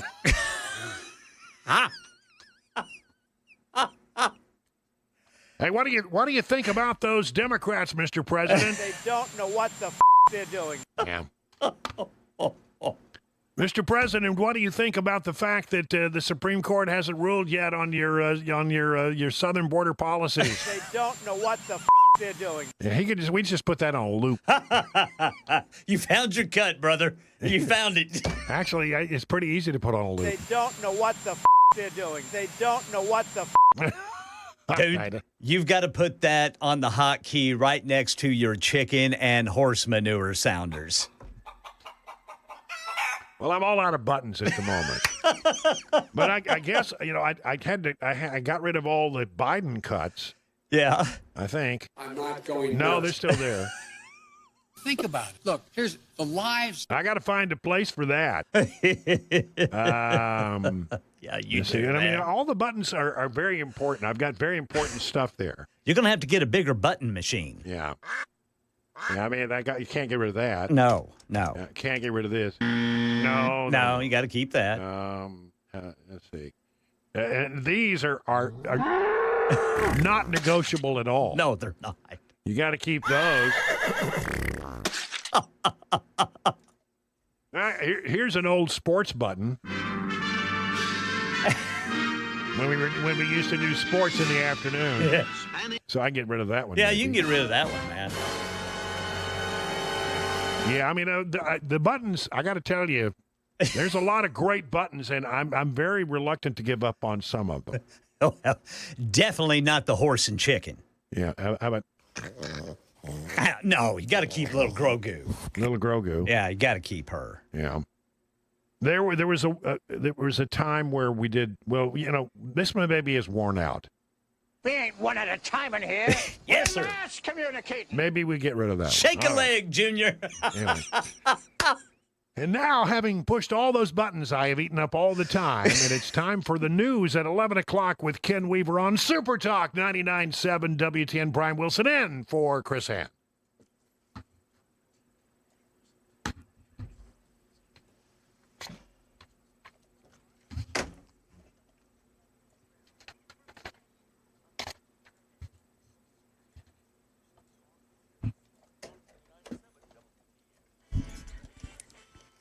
$11 o'clock on the dot. I'm Ken Weaver with your top stories. We are in for another scorcher today. Some of us could have feels like temperatures up around 109 degrees. Full forecast coming up in 5 minutes. Just hours after President Trump announced a ceasefire between Israel and Iran, it appeared to have been broken. A strike in Israel landed in the south. Israel claimed Iran broke the ceasefire first. Iran said it didn't fire anything and says Israeli strikes have bombarded their country. We get more from ABC's Ian Pannell, who's in Israel. The missile slamming into the top of the building diagonally, cutting right through people's apartments. Families were sheltering on the right-hand side. Tragically, 4 people were killed here. As question marks continue, is this a ceasefire or not? Well, Karen Travers, tell us. President Trump spoke to Israeli Prime Minister Netanyahu Tuesday morning after he posted on social media a message imploring Israel to not take further military action against Iran. Multiple sources familiar with the call say the president was, quote, exceptionally firm and direct with Netanyahu about what needed to happen to sustain the ceasefire. These sources say Netanyahu, quote, understood the severity of the situation and the concerns the president expressed. Karen Travers, ABC News, Washington. Washington. Now, President Trump's on his way to the NATO summit in the Netherlands, and on Air Force One, he would not commit to supporting Article 5, the commitment to collective defense among the member nations in the military alliance on attack on one NATO country is an attack on all. The president claiming there are multiple definitions of Article 5 instead of NATO countries. I'm committed to being their friends. I've become friends with many of those leaders, and I'm committed to helping them. Asked to clarify his comments and whether he is committed to mutual defense, the president said he is, quote, committed to saving lives. Here in Nashville this morning, Madison to be precise, a small SUV crashed into the garage of one condominium and through the wall into the next door neighbor's garage. Happened on Williams Avenue just after midnight. 4 condo units above have been evacuated until engineers can assess the damage and determine if those homes are safe. Well, the city of Paducah, Kentucky is offering a financial incentive for remote workers to move there. The city on the western tip of Kentucky will reimburse up to $2,500 worth of moving costs for anyone who qualifies. They'll also get a 12-month waiver from the city's 2% payroll tax. But wait, there's more. Remote workers in Paducah, Kentucky will also get $70 a month for internet services and money toward visiting the city's museums, co-working spaces, and entertainment venues. By the way, the median price of a home in Paducah runs about $260,000. That's the latest news. Weather's next. I'm Ken Weaver, WTN News.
Yeah, it's a little past past the hour, 11:05:30. Let's call it. I'm Brian Wilson, filling in for Chris Hand, who's I got to be coming in this afternoon at 3 to 7.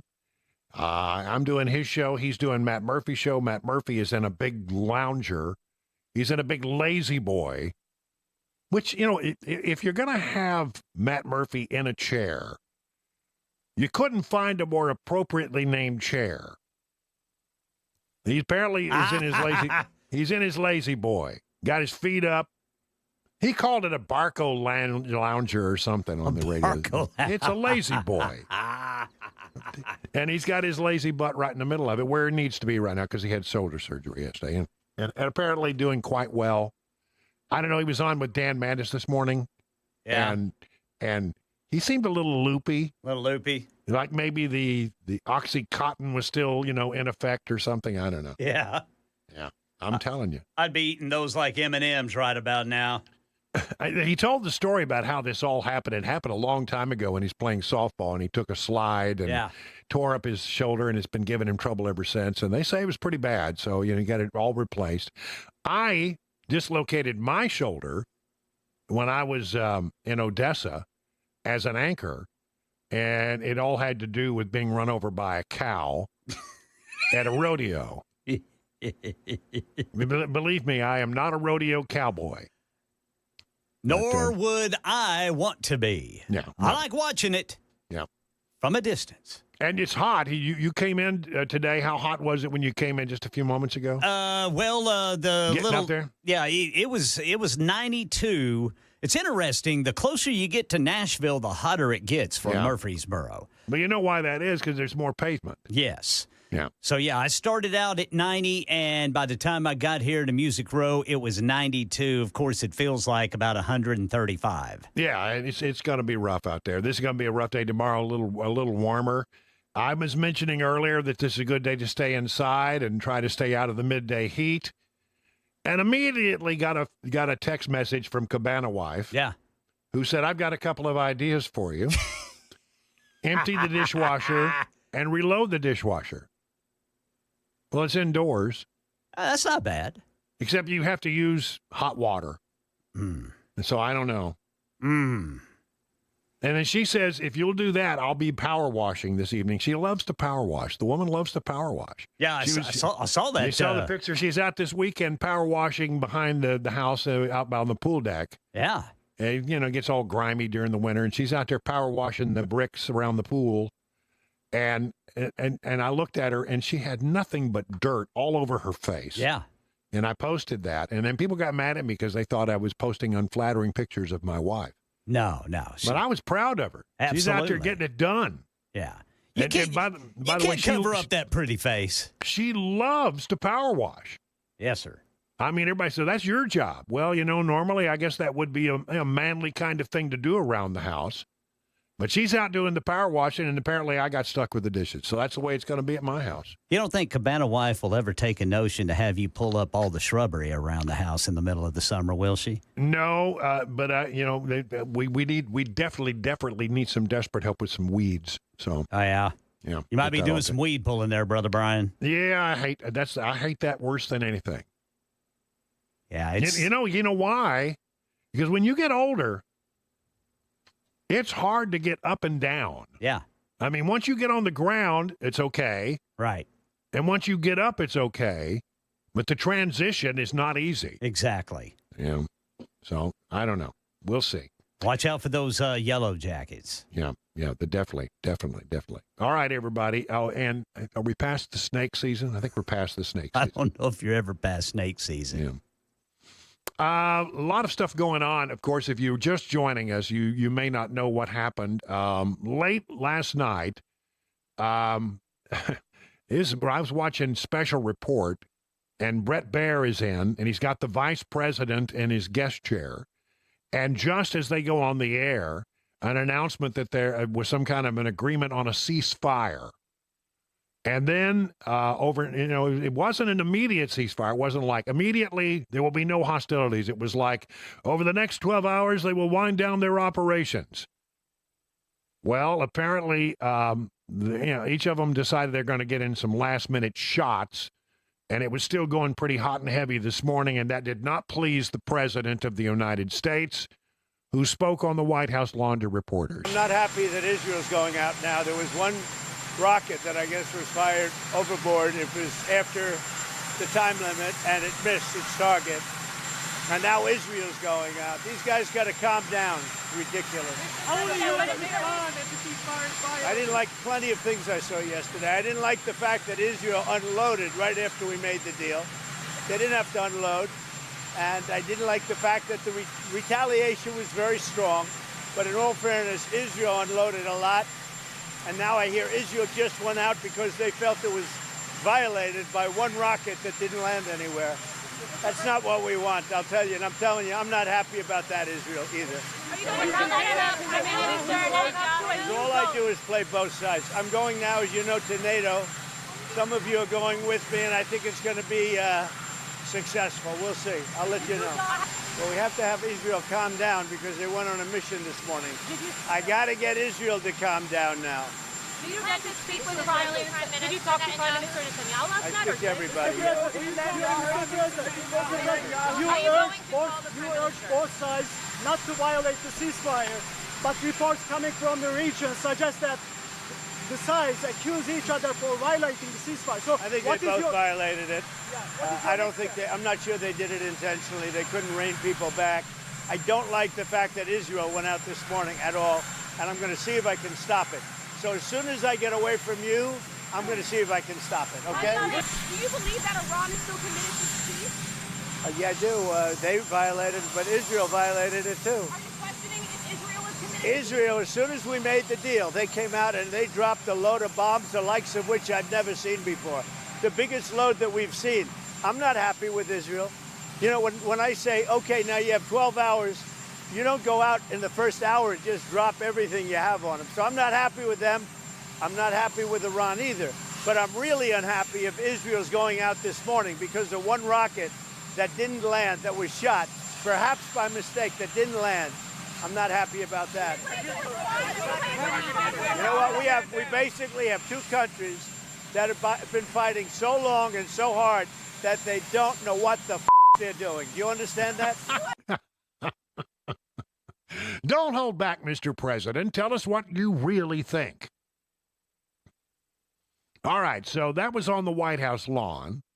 He gets aboard his Sikorsky helicopter, Marine One, flies over to Andrews. It's about a 5-minute flight, maybe 6 or 7, but, you know, doesn't take but a few minutes to get over there. And then he gets on Air Force One and heads to a NATO summit. And while he's, even before he leaves U.S. airspace, he's been on the phone with Netanyahu and has gotten everybody to back down. So he sent out a Truth Social thing that said, "Oh, they're going, you know, the Israeli planes will turn around with a friendly wing wave. Going to waggle the wings at the Israelis and then the Iranians and come back." And apparently that's what happened. So maybe after, you know, sort of a shaky first going, maybe both sides are now in a ceasefire. And this would be the good thing to do because, quite frankly, Iran's nuclear ambitions have been dealt with. That is the major concern. Their military has been degraded to the point where I don't think they're much to worry about. They could cause problems in the Strait of Hormuz, but that would be against their own best interest because a lot of the oil that goes through the Strait of Hormuz comes from Iran and goes to China, so it would hurt China, it would hurt Iran, it wouldn't hurt us that much. So it sounds as if that this may be winding down. And if so, Trump is absolutely entitled to the Nobel Peace Prize. I mean, there's no doubt about it. He will have stopped a major, well, I don't know. Will they give a peace prize to a guy who dropped 30,000 pound bombs? I don't know. But one way or the other, he should, because it's come to a close. We have made the world safer because we have degraded Iran's ability to make a nuclear weapon. That's a, peace. Yeah, we had to drop a few bombs to get there, but now the world is safer, right? I think pretty good. So one of the big questions has to do with whether or not here in this country, Democrats are raising all kinds of noise. Well, the president is in violation of the War Powers Act, which is unadulterated, you know what. That's not true at all. He's not in violation of the War Powers Act. Just like Clinton wasn't in violation, and Obama wasn't in violation, and Biden wasn't in violation, and W wasn't in violation, and virtually every president of the modern era was not in violation. War Powers Act passed in 1973 in the wake of the Vietnam War, vetoed by Nixon, but the Congress overrode his veto and put it in place anyway. There's a real question about whether it's even constitutional. Presidents basically ignore it, but then report to Congress consistent with the requirements of the War Powers Act. So there you go. We'll see how that goes. But did a lot of people saying, well, you have a requirement to reach out and contact the leaders of Congress. I think the law says within 48 hours, but generally it's a call that's made just before the bombs start to drop so that you still maintain operational security. If you had given them 24 hours notice, believe me, it would have been leaked. But Democrats say, well, we didn't get our call. And that, again, is you know what. Here we go. Caroline Leavitt from the White House yesterday. We did make bipartisan calls. Thomas Massie and the Democrats, he should be a Democrat because he's more aligned with them than with the Republican Party.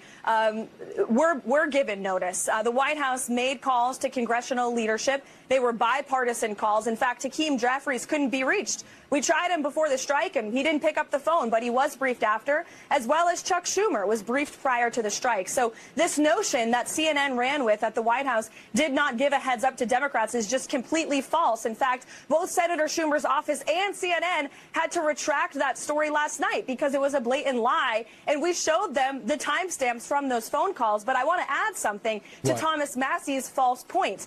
The White House was not obligated to call anyone because the president was acting within his legal authority under Article 2 of the Constitution as Commander-in-Chief of the President of the United States. We gave these calls as a courtesy, and the Democrats are lying about this because they can't talk about the truth of the success of that operation and the success of our United States military and the success of this president and this administration in doing something that past administrations, Democrats too, have only dreamed about. Yeah, the War Powers Act has been controversial since it was passed. Some people say it's not even constitutional. Congress always points to it. Presidents always say, nah, we don't have an obligation to do that. But they never really want to have it tested. I say get it tested. Go to the high court with the case. Let's make sure it is constitutional or it's not, because we have this conversation all the time. Every time we lob a missile at somebody starts screaming about the War Powers Act, and everybody says, no, it's unconstitutional. No, it's not. It is constitutional. And it's a big battle between the legislative branch and the executive branch over to whether or not they have to follow the strictures of the War Powers Act. I generally think that in this particular case, the War Powers Act says you got to notify them within 48 hours. And the War Powers Act says that you can't carry on military operations longer than 60 days. Well, they notified them in real time, and it's over as far as the United States is concerned. We're not going to be out there lobbing any more bunker buster bombs, as far as I can tell. Not in the immediate future. So, I mean, to talk about the War Powers Act, you can just disregard it. It doesn't mean anything. It never goes anywhere. Maybe it should. Maybe we ought to know whether it's constitutional or not. But presidents basically haven't wanted to take that chance. 20 minutes now past the hour on Super Talk 99.7.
President Trump says the ceasefire between Israel and Iran stands despite the two trading missile strikes earlier this morning. We've got the latest on that and other top stories coming up at 11:30 on Super Talk 99.7 WTN. You know, there's an old saying in the talk radio world that if you want to get a good topic going, just start talking about marijuana or pot.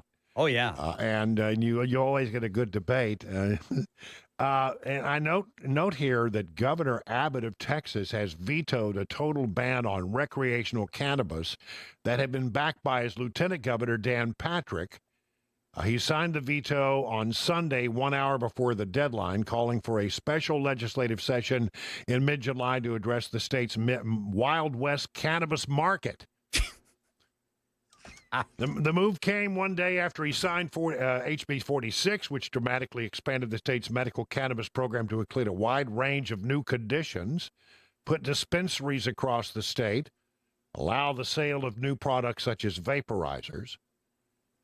But Patrick and Abbott are squabbling over this, and there could be a special session. Look, here's where I am on this, and if you've ever heard me speak about this, you know that I am very anti-pot. I don't believe in legalizing marijuana. I've seen it happen back when I was in Maryland. I watched it happen there.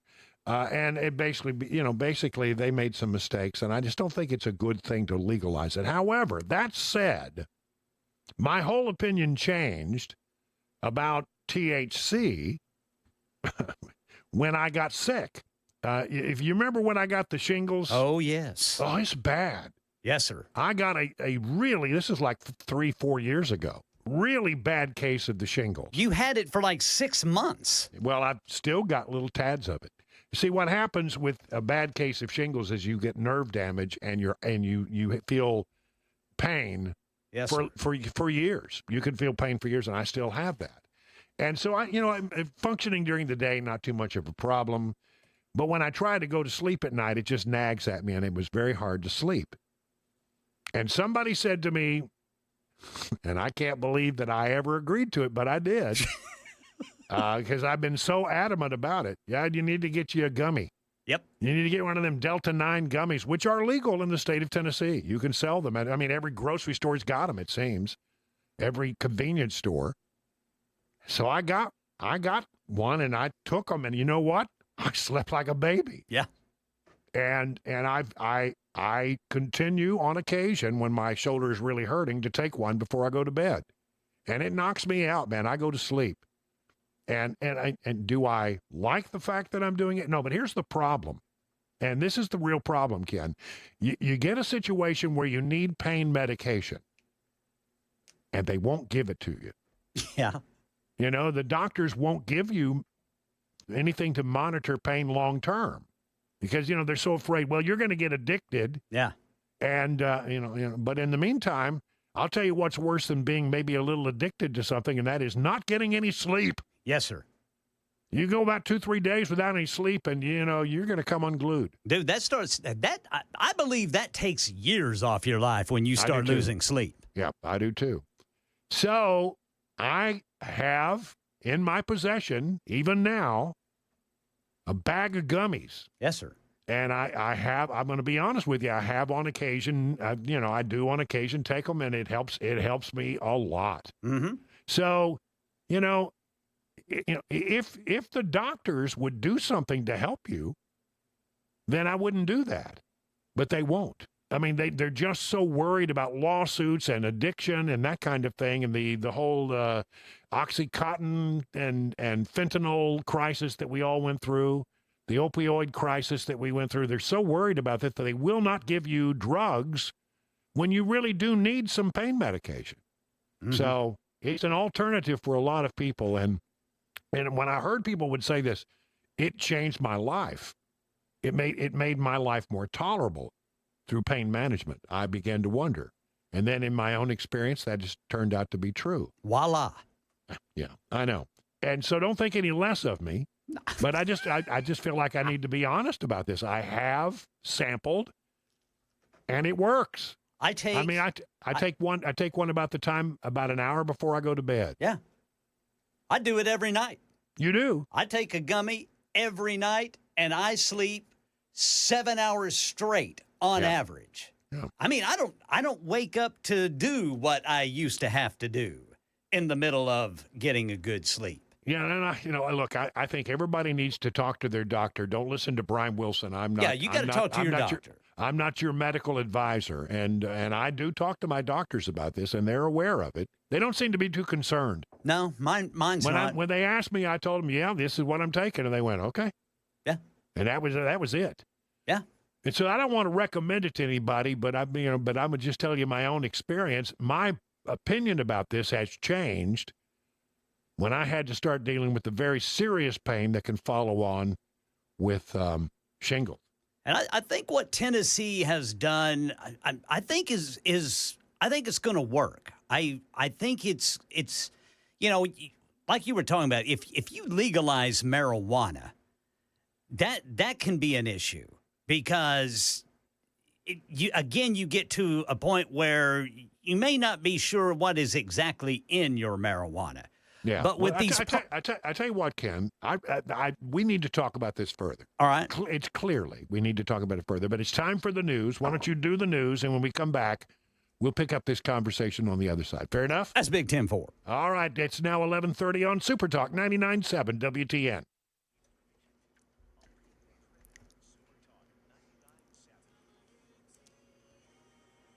$11:30 on the dot. I'm Ken Weaver with your top stories. It is going to get hot today. Some of us going to have feels like temperatures around 109 degrees. Very possible today. Full forecast in 5 minutes. President Trump says the ceasefire between Israel and Iran stands despite the two trading missile strikes earlier this morning. Ian Pannell in Tel Aviv. Israel accusing Iran of violating the ceasefire. Iran denying it. But Israel already launching retaliatory strikes. The final few hours before the ceasefire were marked by multiple waves of attacks by both sides. President Trump spoke to Israeli Prime Minister Benjamin Netanyahu this morning after he posted on social media a message imploring Israel to not take further military action against Iran.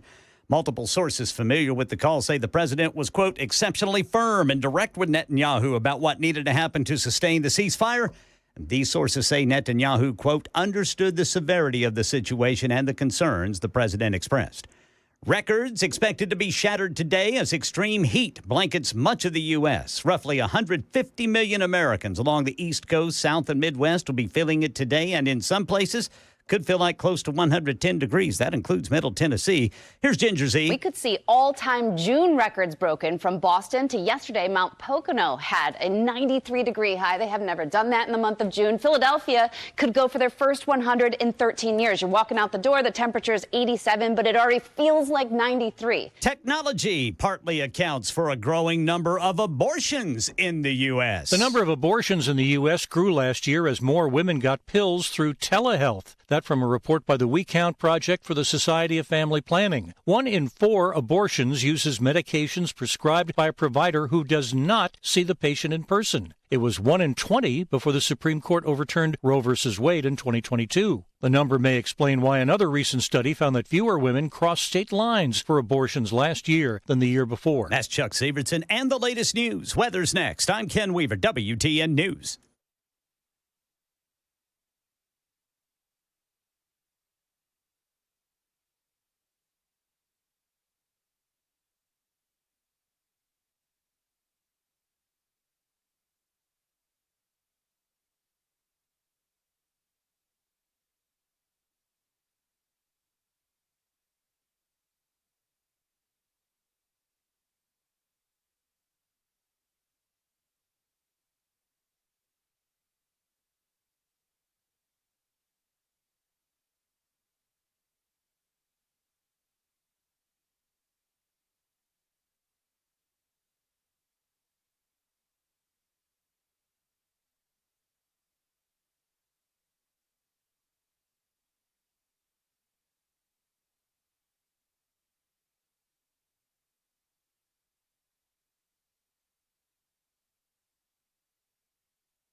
Weather can change in an instant, and you need to be prepared for any outcome. That's why Generator Supercenter of Nashville will help keep your family safe and connected. We make buying a backup generator simple and easy, with financing options available, free in-home estimate, turnkey installations, no worry warranty, and most importantly, the monitoring and service of your fully installed generator. Come see us at our location in Nashville or visit us online. Generator Supercenter of Nashville. We serve all Middle Tennessee.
It is 37 minutes past the hour of 11 o'clock. Super Talk 99.7. Brian Wilson in the chair for Chris Hand. Chris Hand in for Matt Murphy this afternoon at 3. Matt Murphy doing well after his shoulder surgery.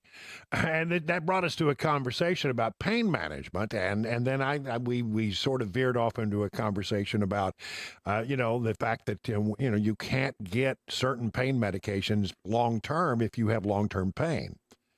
And so that then turned into an admission on my part that I've had that because of a bad case of shingles, which I still have the nerve pain associated with it, and I can't sleep at night, so I take a gummy. Yes, sir. And I didn't twist your arm. Nope. We just got the revelation has just been made that indeed I'm not alone here. No. That you take them as well. And I've been so adamant all my life, anti-pot, but this comes from hemp. Yeah. Hemp is legal. Yes. Hemp is not illegal. And basically I never could understand, to me, people say, well, you shouldn't be against pot. Well, how in the world is pot good for you? So you're going to ingest smoke into your lungs and you think that's going to be just fine long term. And they say, I've never understood it. If smoking is bad, but pot's not like, tobacco smoke. It is. It's bad on your lungs and it's not good. It's a carcinogen. It is. And not only that, any person that I've ever known who was a prolific user of marijuana and smoker of marijuana, what do they all have? A cough that they can't get rid of. So it's not good for you, and I've never been in favor of that. Right. So this is am I thrilled about the fact that I have to take a gummy? No, I would rather have my doctor prescribe something for me that would allow me to sleep at night. But everything that I think that they would offer me, would be not necessarily good. I mean, you hear all these stories about sleeping pills. Well, there's one out there that makes you act wacky, and I just think that those are not good options. But if all you need is just to take the edge off a little bit so you can sleep, it worked for me. And I'm not saying you should do it. There are people who think that taking the gummies is just as bad as smoking the marijuana. I don't, but I mean, a lot of people do. But it has really been a difficult thing for me to come full term. I mean, I didn't want to do it, but I've just felt like I needed to do it. Well, it's helped you. It has. And, I mean, the thing about what Tennessee has done is what the legislature did is they wanted the hemp industry and the products sold to be in line with the federal allowable limit of 0.3% THC. That's the part that gives you that feeling, that marijuana-like high, but it's not near as intense as what marijuana provides. Right. And you can actually, they're selling it in liquor stores now, in seltzers, and I have those. I will take a swig of one of my THC seltzers before I go to bed, and boom, I'm out like a light. Wow. And I mean, not immediately, and I'm not going to lie, I enjoy the high. I think it feels real good. I don't like that feeling at all, but I do like I love sleep. Yeah, I love sleep, and the thing about hemp is you don't overdo it. Yeah. Whereas with marijuana, you can get real high. Well, here's with just unregulated marijuana. We sometimes, our state legislature, every session they come together, question, are they going to legalize? Are they going to do medical marijuana? And here's what I would say about that. If the part of marijuana that everybody thinks is therapeutic is THC, then you don't need to smoke marijuana. Right. Right. And here's what I would say about that. If the state legislature, I'm not for legalizing marijuana, but if the state legislature wants to go down that path, what I would always say, having watched what happened in Maryland, is either legalize it or don't legalize it, but don't do it halfway. And here's what happened in Maryland that I saw firsthand. They didn't legalize it, but they decriminalized it. In other words, they said, we're not going to enforce the law. All right, so what happens? Okay, you don't legalize it, so you don't have dispensaries, you don't have control over it, you don't really get any of the money. But now people who say, well, now I can go out and buy marijuana and I'm not going to be arrested, so I want me some marijuana. And so, what happens is the black market trade goes boom. We'll supply that. You can get your marijuana here on the streets because they're not going to bring, and there's a big demand for it. And so then what happens is you start having the drug dealers fighting with each other over which turf they're going to control. And people start getting killed and people start getting shot. Mm-hmm. And at the end of the day, crime goes up dramatically. So what I would say is, I'm not in favor of legalizing it, but I would say it's much better than the half measure, where you have no control over the product and you encourage a black market to be there, and the black market brings with it other crime. Well, and one thing that the legislature wanted to do here in Tennessee is they wanted to make sure that consumers knew what they were buying. Yeah. And that's where the regulation is very important, too. Yeah. But I want to make really sure that everybody knows that I'm not endorsing this as the solution for everybody. But I also feel like I have an obligation to be honest with you, and that my opinion about it has changed over the years, and that's one of the things that I've learned. And again, I'm not a big endorser of it. There are days when, I don't do it at all, and I generally don't sleep very well. Mm-hmm. But I will say this, that it has made a difference in my life, and I hate that this is the option that I have, but it is the option that I can make work, given the fact that the medical community won't do anything to help people who have long-term pain. They just won't. And if you do have long-term pain, you do run the risk of addiction with pharmaceuticals. Yeah.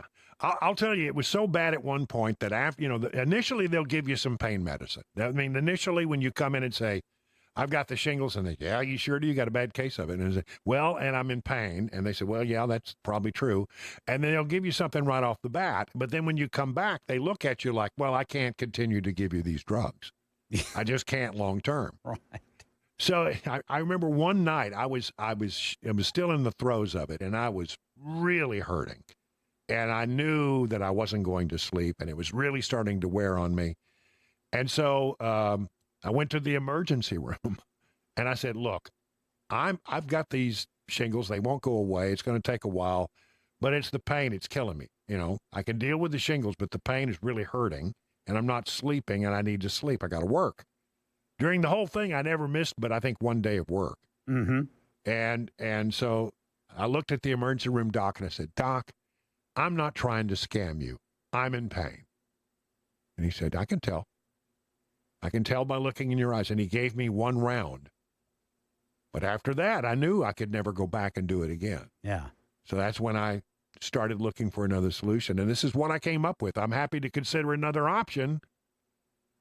So I don't know what the long-term thing about it is, but, when people start saying maybe we should outlaw the Delta 9 stuff, I would say, for me, I would say I'd really hate that. So anyway. I wouldn't like it. Some real life, revelations here today. Yes, sir. There you go. Some Real admissions. life revelations. Yeah, and I don't know that I did myself any good by revealing that. Well, just don't start growing your hair long and sitting cross-legged. Well, I don't know. Have you looked at my camera today? Ah, yeah. Got the beard going. Got the beard going, man. Yeah. Next thing you know, you're going to start sitting cross-legged. Where did that come from? Yeah, I mean, I heard everybody's talking about that on Fox. Well, don't sit cross-legged with your legs crossed. Well, I'm just talking about hippies back in the day. Oh.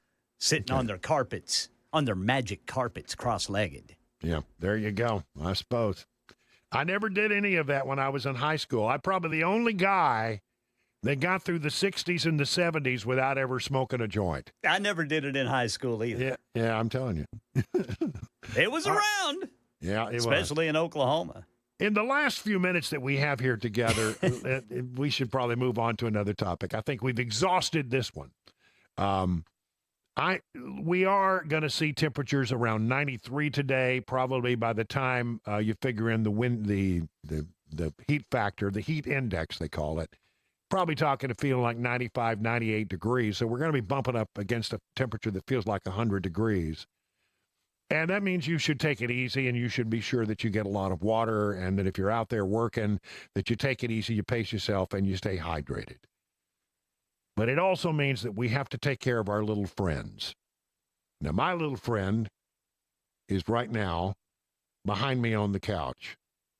If you were watching on Super Talk TV, you can see her. Little lady. Yeah, she's right there on the couch, just snoozing out. But, I mean, you just got to take care of your animals. Metro Police have brought charges against a couple who let their dog left out on the patio. And here we go. They left there on the apartment balcony where they lived during Saturday's extreme heat. The dog didn't have access to water or shade and tried to chew through the fence to escape. Yeah. Come on, folks. This from WKRN. They need shade, protection, and the elements, and a place to cool off, says Williamson County Animal Shelter Director Andrea Johnson. One of the things you need to make sure is you're providing fresh water. If you don't want them to sit in the sun all day, your pet is wearing a fur coat. No. Take care of your animals. They count on you. And the other thing is, they say when it's really, really hot, I'm gonna be very careful about this. When I go back, from the studio back to the house here in a little bit, I'll have to walk out in the 90-degree heat. And I will carry my dog.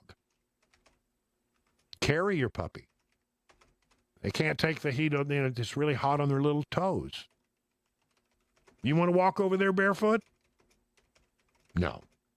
So apparently this is, they're bringing charges against these people And I don't know what happened. Did they just forget? Did they have a brain fart and forget the dog was out there? I don't know what happened there, but one way or the other, we have an obligation when we take on animals to take good care of them. And one of the things you've got to do is you've got to protect them from the really, really sweltering heat.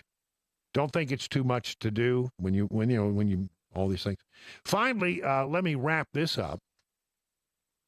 I saw this story yesterday, and there is a ranking of the best donut shops in America. And I stand behind no man in my appreciation of a good donut. But there's only one in the state of Tennessee that made the list.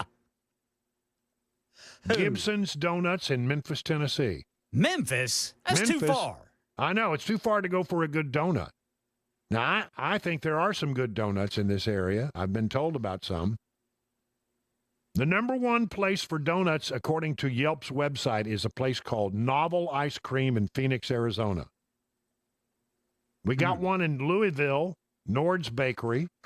Kentucky does pretty well. They're number 44, Spalding's Bakery in Lexington, Kentucky. But the only Tennessee is in Memphis. Come on. Where's our great Nashville donuts? We can do better. We got to work on that. 50 minutes past the hour of 11 o'clock on Super Talk 99.7.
President Trump says the ceasefire holds. Details coming up at noon on Super Talk 99.7 WTN.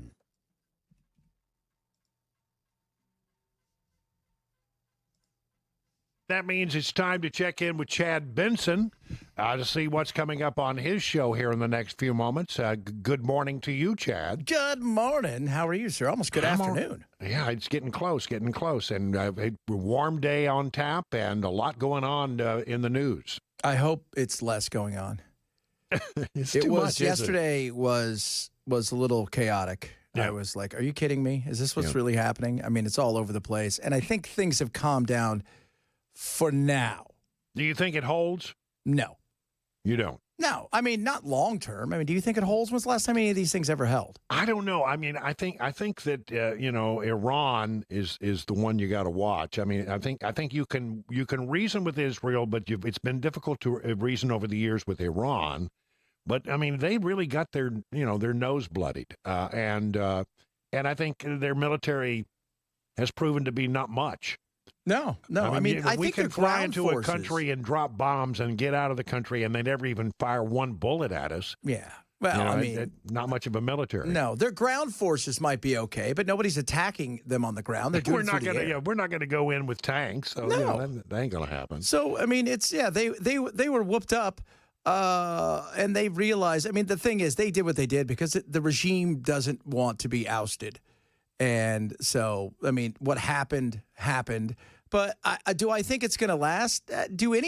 Go back and look at any of these things. At some point in time, somebody's going to accuse somebody of something. You'll start to hear rumblings about this, rumblings about that. Next thing you know, they'll be posturing again. Will it happen in 6 hours, 6 weeks, or 6 months? You would like to think it would be perfect, but nothing has changed really. Except they don't have a nuclear program. Well, they still have a lot of their stuff. They got a lot of that, uranium and stuff that they've hid, and they think they've got another 3 or 4 places that the IAEA says that they probably have somewhere else. This may have pushed them quicker to try to get a bomb, so this doesn't happen again. But that's still going to take some time now because it's definitely set them back a few years. Yeah, if you don't have the centrifuges, you can't go from 60 to 90% purity on the uranium enrichment, and that's the problem. And one would assume, when you drop 7 30,000-pound bombs on their centrifuges, that maybe those have been put back for a while. So we'll cross our fingers and hope for that. But yeah, you're right. It'll be interesting to see how long this lasts and whether or not the two sides can behave themselves even in the short term. I hope so.